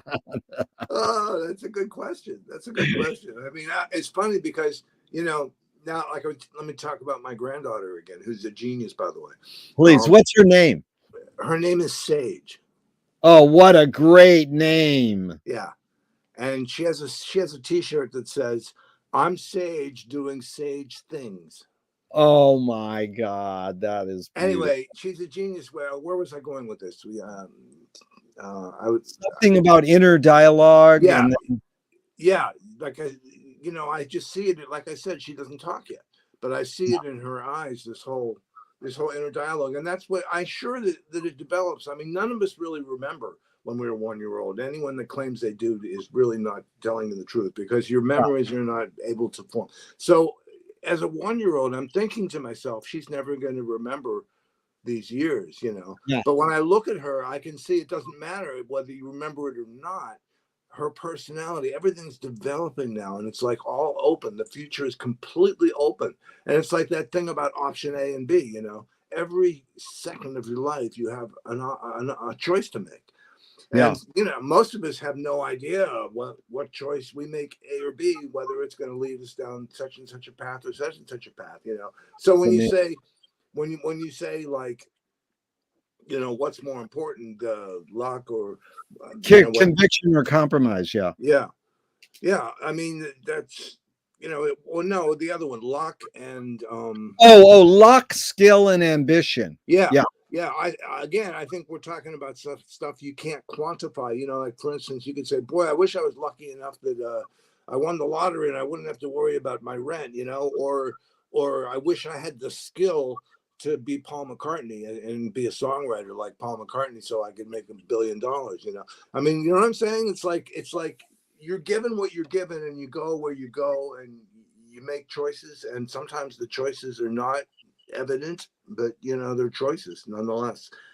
I mean, that's what I love about guys like filmmakers like Kieslowski and people like him who make films about the little tiny choices that lead to who knows what. Who was the filmmaker again? Kieslowski, The Christoph. red, white, and blue guy? Yes. Yeah. You've seen those? I'm not well versed in his films. I should be. Okay. So you're saying it's more about everydayness? Do you know Tom Tykwer, the guy who made Run Lola Run? Okay, yeah. Okay, so that film is about choices, about what happens when you turn left or turn right, and there's three different choices presented in this. You remember that film? It's about, yeah. That's that's what Tickfor's all about. He's about the same thing as Kieslowski. He was Kieslowski's protege. And I see. It's all about the tiny little choices that people make that lead to these, in his case, sometimes disastrous, sometimes joyful, futures. You're anticipating some of our closing questions here, but here's a couple more. Is perception reality? Is perception reality? Well, my brother's a neuroscientist. I think we talked about this, and I think that what he does is talk about how we perceive things, and that is, of course, yeah, that's reality. I mean, the way we perceive the universe is our own reality. We could, we could suppose there's a species out there with 300 eyes. They might perceive it completely different than we do. In different dimensions and stuff, right? It's like Lily Tomlin said, reality is a collective hunch. That's right. Yeah. That's right. That's right. I mean, we assume that everybody has 2 arms and 2 legs everywhere around the world, and that is a collective hunch. Maybe there's somebody with 3 legs somewhere. Oh, yeah, it is. You get different. So McLuhan probed Finnegan's Wake by James Joyce, saying, "Artist dream awake." Not to sound elitist, but everybody has this power to create scenarios in the middle of the night. It's called dreaming. But artists also dream while they're awake. Have dreams played a role in your creative process as a musician? Yeah. Oh, absolutely. Absolutely. One of my favorite pieces I wrote became part of a dream. I woke up after this. I had this nightmare where I was in a room, and the room had many doors to it, and I was all alone in this room, and there were people banging on all the walls and doors, and somebody was saying in my head, "Don't let him in. Don't let him in." And I woke up that morning and I was so freaked out because I was like really scary, like all these people trying to get in and kill me, you know. So I wrote this song called "Don't Let Him In," and it became like almost instantly, you know. I wrote it in 6 hours, and it was like it was the scariest thing in the world. Oh, there was also a telephone ringing. Okay, it was like a Kafka dream, almost like a telephone ringing, nobody answering it. And so I wrote that into the music. I have a telephone ringing, and at the end you can barely hear it still ringing in the back. So Whoa, that's that's on my CD. In the vicinity of why it's online. If you ever want, just search Louis Saul. good. Yeah, And there's a question that I ask people: why is it so difficult for humans to consider the possibility that life may be pointless? I'm not saying life is pointless. I'm saying, why is it hard for us to consider that it might be? because it's too short as it is, right? And so it is. It's too short as it is, and we all, you know, would like it to last forever. But you know, there is still yet no example of any human being who has not died. Yeah. I mean, you know, that's the way it is. Do you know the band Wilco? Yes. Wilco. Okay, Yeah. so Wilco has a song that I just adore. It's called "On and On and On." And the song is, there's a line in the song, and it's just so poignant and simple. The line is, "We are, don't be sad, don't cry. We were born to die.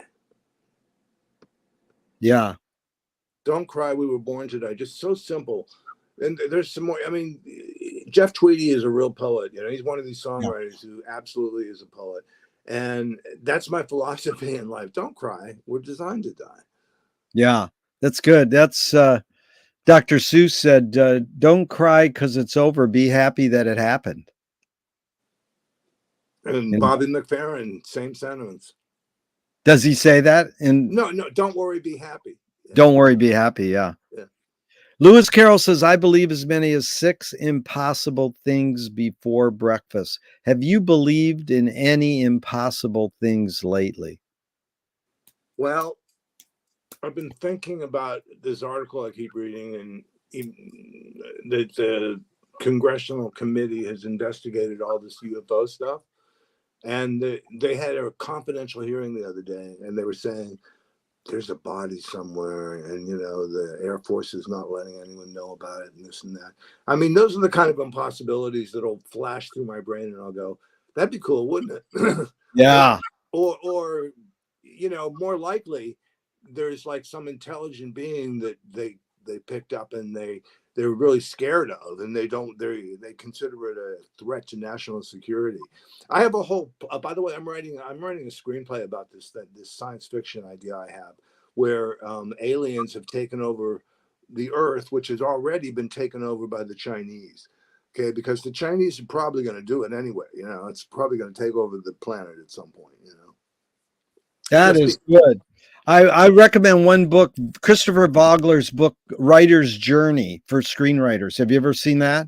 No, but I'll check it out. Right. You know why? Because he got everything he knew from, he just adapted Campbell to screenwriting. Yeah. And it's sort of like my whole theory of how Joyce ruined Hollywood, and boy did it need ruining because there's get the second edition. Don't get the first edition. Get the second edition. It's probably pennies on Amazon. Okay. All right. Well, you know, or the library. Francis Ford Coppola took Conrad, you know, literally with Apocalypse Now, and that's you know still a good movie. And to me, screenplay writing should be natural to anybody who has a brain, because you know it's, and like I said about Hollywood, it's so formulatic. I go totally opposite of that, you know, and that's why I like a lot of foreign directors who are just don't stick to formulas, you know. Yes. But anyway, I have this idea for this screenplay involving aliens and the Chinese, and I'm working on it. That is good. Good to hear that. And about impossibility, I have to tell you, Sun Ra was quoted in the New Yorker of all places. The impossible attracts me because everything possible has been done and the world didn't change. Cool. Tell me, Louis, tell me one major element of your composing music that stayed the same and one major element that's changed in the years you've been composing?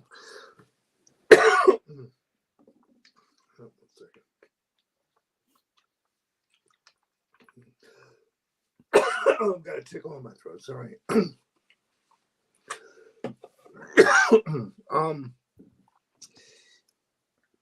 Well, you know, I think that I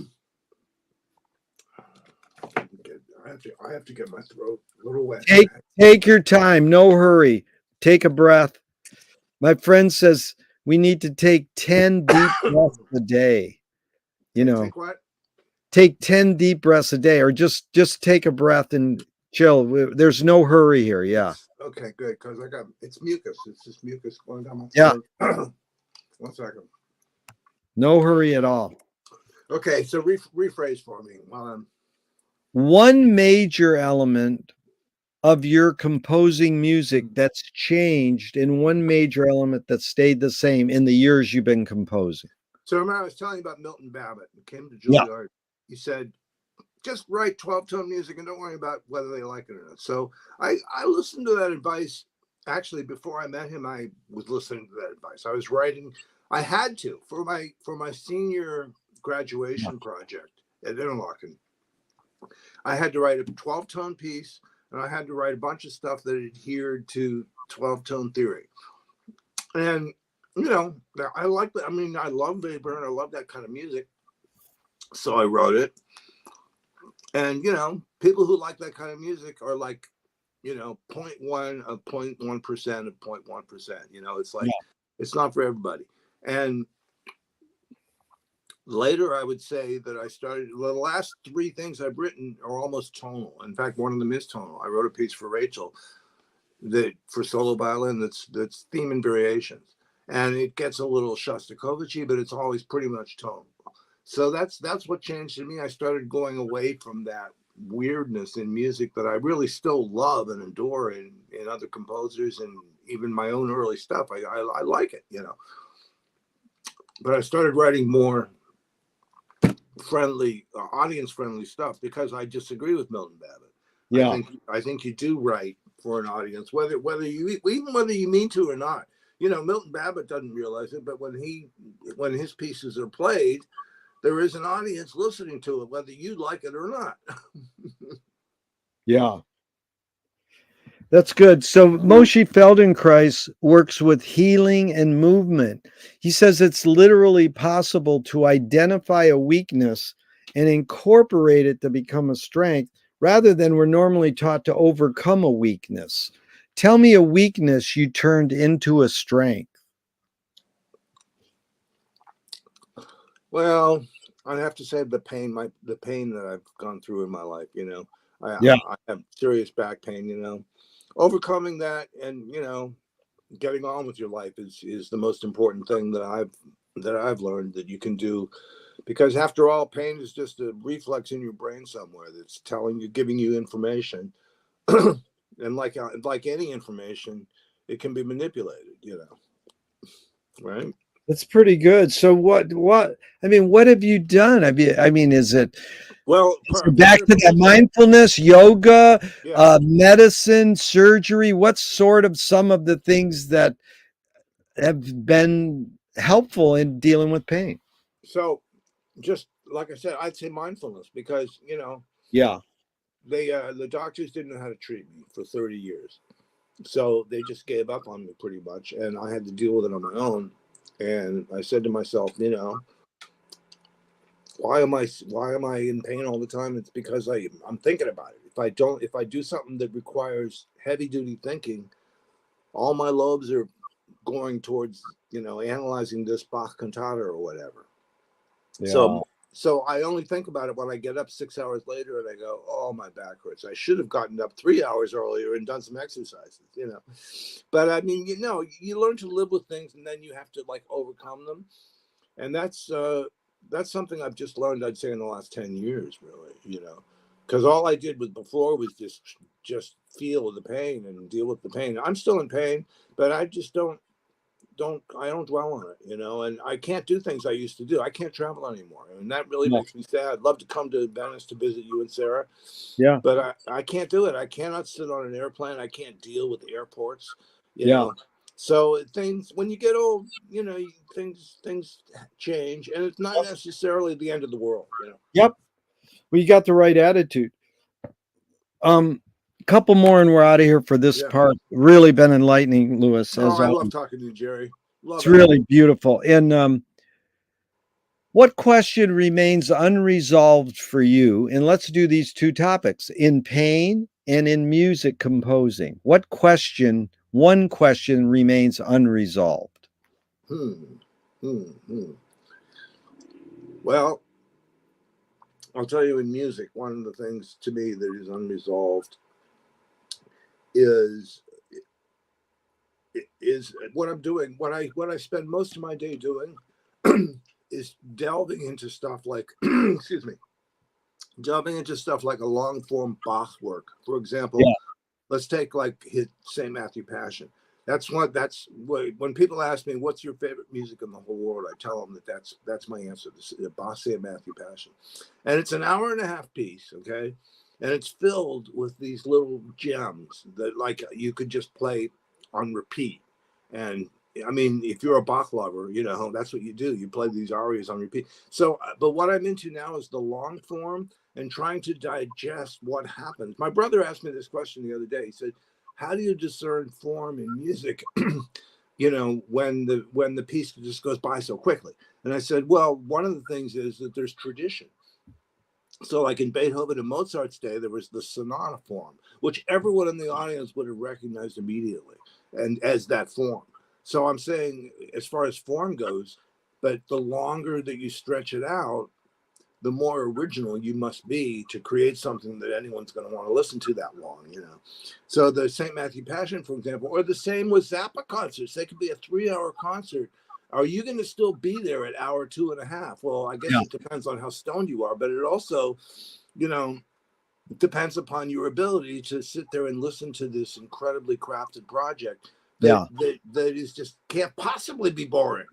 Yeah. So that's the way I feel about it now. I'm trying to dissect like long form stuff, and to me, Bach is the ultimate, you know. But you know, even Beethoven or like Mahler. Now I'm into Mahler too, and Mahler's 9 symphonies are all long for. They're all at least over an hour, and they're all long form expressions of what the 20th century was all about, because it was a new century and he was just exploring new ideas with the orchestra. And so that's the kind of thing I love, just dissecting this shit. That was a great answer, Lewis. And then in regards to pain, what's a question that remains unresolved for you? Well, what would it feel like not to be in pain? Wow. Amazing. No, I mean, It's you know what? It sounds like I'm complaining, you know, and really, it's like my life just changed a lot because of what happened to me in the accident. And then the back pain is from being a secretary, because I bent down to pick up yeah, a file and, you know, blah, blah, blah. And I always admire people who are in great physical condition, because they don't know what it's like to be in pain like yeah. this, you know. It's funny how the brain is with pain, and it's really an amazing. I'm sure there's tons of books. And have you ever studied or listened to Moshe Feldenkrais?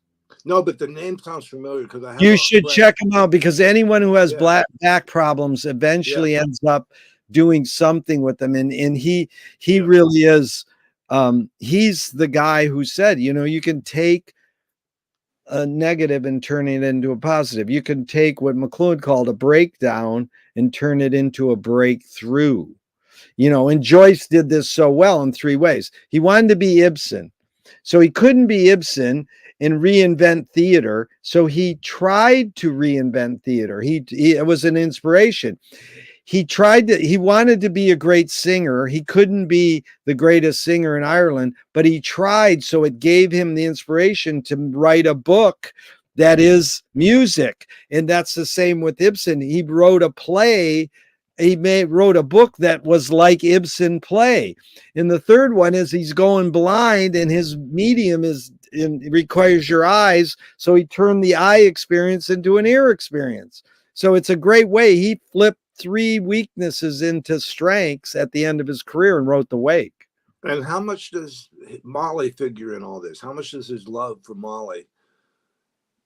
Oh, you mean Nora, his wife? I'm sorry, Nora. Molly. Yeah. Oh, I would say huge. I mean, Yeah. it was a beautiful. I mean, they were together till the end of his life, right? Oh, yeah. I mean, it's huge. He was lucky that he had a partner who supported him and loved him. And one of the funniest things is someone in the New York Finnegan's Wake group years ago said Nora was okay with Joyce seeing prostitutes, but she hated it if he went and saw a medium or a psychic. Really? Oh, now, whether that's true or not, it's funny because people get pissed at me when I say it. I goes, look, I'm not saying it's true. It's just something you hear. And there's a lot of things. I mean, if you believe everything in Ellman's books and Joyce's letters, you can't tell if Joyce was pulling your leg or he or the letter was mistranslated. There's all kinds of factors, but we want to study and try to figure out why he did this, what was behind him. Same with Frank, why do we try to figure out, was Frank fighting back because he was busted and he had a big authority problem? Like all kids get, they want to rebel against authority, but did Frank carry it his whole life? Who knows? I don't think that's a big part of Frank, but it could be. Well, I think there are better questions to ask. Right. But that's what I love about talking to you, Jerry. I mean, you really dig in there, and I really love just your style. Your interviewing style is so great. And well, I recommend your movie to people because it really is something else to see. I love that, and you're very kind, Louis. And just let's close out with this. Because the last time I said, how has studying Frank shaped your life? This time and let's do part 3 on film and really get into film. But this one will end with, how has composing music and analyzing music shaped your behavior? Well, I think I said something like this last time. It just it shapes my behavior. Just sense that it makes me happy. It makes me happy, and listening to music makes me happy. And so I do both as often as possible. But I do more working. I'm working on now, almost like a college student. Because I'm digging into stuff and learning about. For instance, like if I study a Bach piece and there's some prince or king involved who I've never heard of. I mean, I've learned a lot about 18th century and 19th century royalty because I study like the royal families who supported these musicians.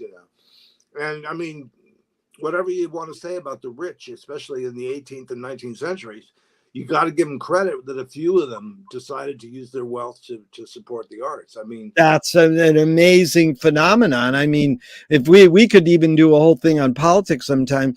The funny thing I've learned in politics, that there is a pattern. It's not massively, but it's usually rich kids who start revolutions because they have the time to read the books and say to the working class, you're being screwed. And the working class is like, we're too busy working to even, get over on the man who's controlling us. There you go. That's great. That's great. And it is important that people support the arts. And that's what made Joyce. He was lucky he had people to support him create this stuff, And Frank, when you write a book that takes 17 years, you better have somebody supporting you, right? and Frank was a self-made millionaire, and he put his money back into writing more music. He didn't buy, like some rock stars I love to complain about, antique cars or toy train kits or whatever. He put it back into making more music. That was his priority. Exactly. I mean, as opposed to cocaine, for example. Right. Yeah. Now, listen, I would love to do film because, that talk about sparking your imagination. Film does that for me now in a way. You're right. My ears are my favorite organ, but my eyes are definitely a close second. That's amazing. And you can't separate ear and eye and taste and smell and in touch, tactility. I mean, McLuhan said that television is tactility. And it's funny because Salvador Dali designed the cover of TV Guide magazine. You can Google it Oh, on yeah. Google Images with the it's a De Chirico landscape, and there's thumbs on the landscape, and in the thumbnail is TV screens. What? Oh, And Marshall said, "There's proof. Television's tactile." It was on the cover of TV Guide by Salvador Dali of all people. I have to check that out. That's another. And in closing, Lewis, I wanted to tell you what Igor, you really evoked the Igor Stravinsky quote I love to say is, most people don't know what they like what they know. And that's when I asked Shelly Mann, how was it like playing for Frank Zappa? He says, that guy knew what he wanted and got what he wanted. There you go. What I love about your ability to express is that you have an analysis of art. You go, I like this, and here's why. Right. And it's not just a hunch all the time. And it is you're open to learn and grow. I mean, that's what Frank told me at the end. At one point, I heard Buzu Shabbos talked about on a radio show, and he wrote a song called that Frank used a line. It's called keep a little paper in my shoe. He's a New Orleans accordion player, and he had a hit. And the line goes, keep a little paper in my shoe. And my friend Steve Probst interviewed Buzu Shabbos and goes, what does that mean?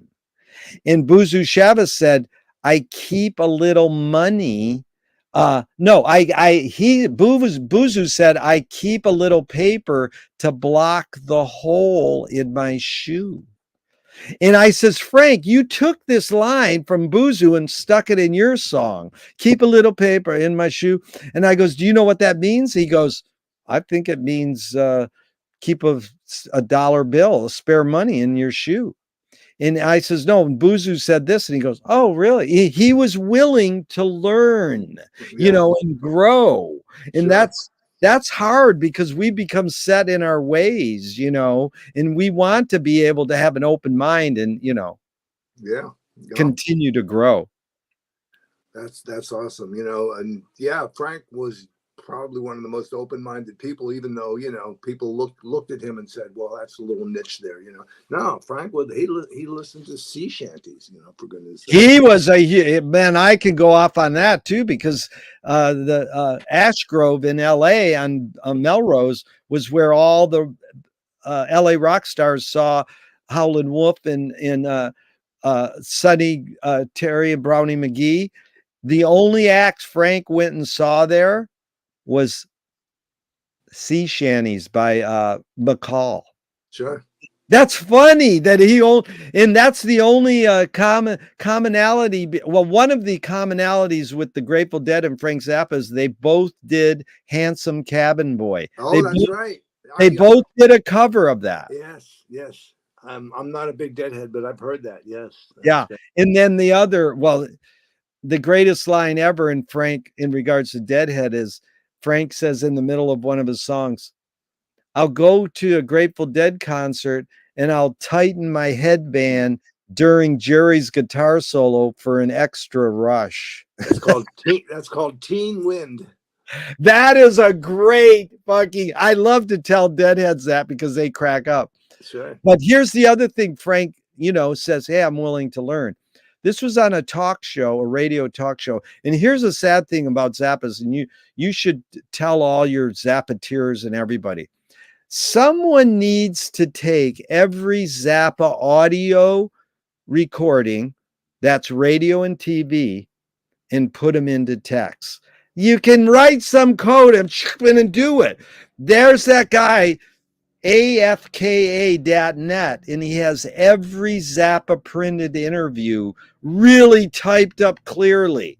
We can search every Zappa, we can search keywords. When did Frank say artificial intelligence in his printed interviews? But we can't search artificial intelligence in Frank Zappa audio interviews because they're not in text.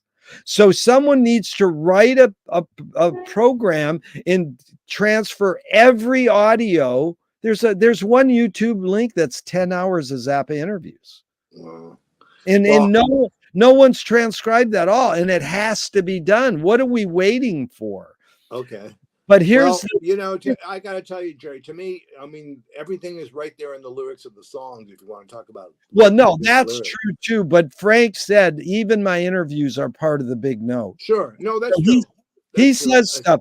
But here's the line. He's on a radio interview and he says, well, if music lyrics tell us what to do, then if most songs are about love, why isn't everybody loving each other? Right. And it was a great statement. And a woman called up and said, Frank, that's because most songs are about puppy love. And he goes, you know what? You're right. And he was willing to lay his cards on the table. It is true. Do we listen to the greatest love song ever by Eden Abez, who was homeless in Venice? He wrote Nature Boy. From a Jewish cantor, he took this song and it says the line, the greatest thing you'll ever learn is to love and be loved in return. Right. That's it. That's it. Yep. Or, it's like when the Beatles came out with I Want to Hold Your Hand. Yeah. They weren't really talking about holding a girl's hand. Okay. That's not what this song's about, if you listen carefully. What is it about? It's about fucking. Thanks for I didn't know that. They changed my life on Ed Sullivan, and now I finally learned. Yeah, I mean that's that's when you say every love song is about puppy love. Yeah, I think that translates to what I'm talking about. Like every love song I've ever heard, really, if you dig down in the lyrics and put a spin on it, it's about getting it on. Oh, that's funny because I have this theory too, or this little thing. Memphis Minnie. Okay, here it is. Bob Dylan's the wimpy white dude. His question is, how does it feel? James Brown is the confident black man. I feel good. I knew that I would. But then Memphis Minnie trumps both the males. She says, I feel like balling the jack. That's great. That's why we need female rock stars, That's it. All right, Lewis, thank you so much. Jerry. I love you. I'm going to hit the end broadcast button, but I know it will never end. We'll keep talking forever and ever. I'd love it. Have a great day, man. Thank you so much. Thank you. Love you, dude.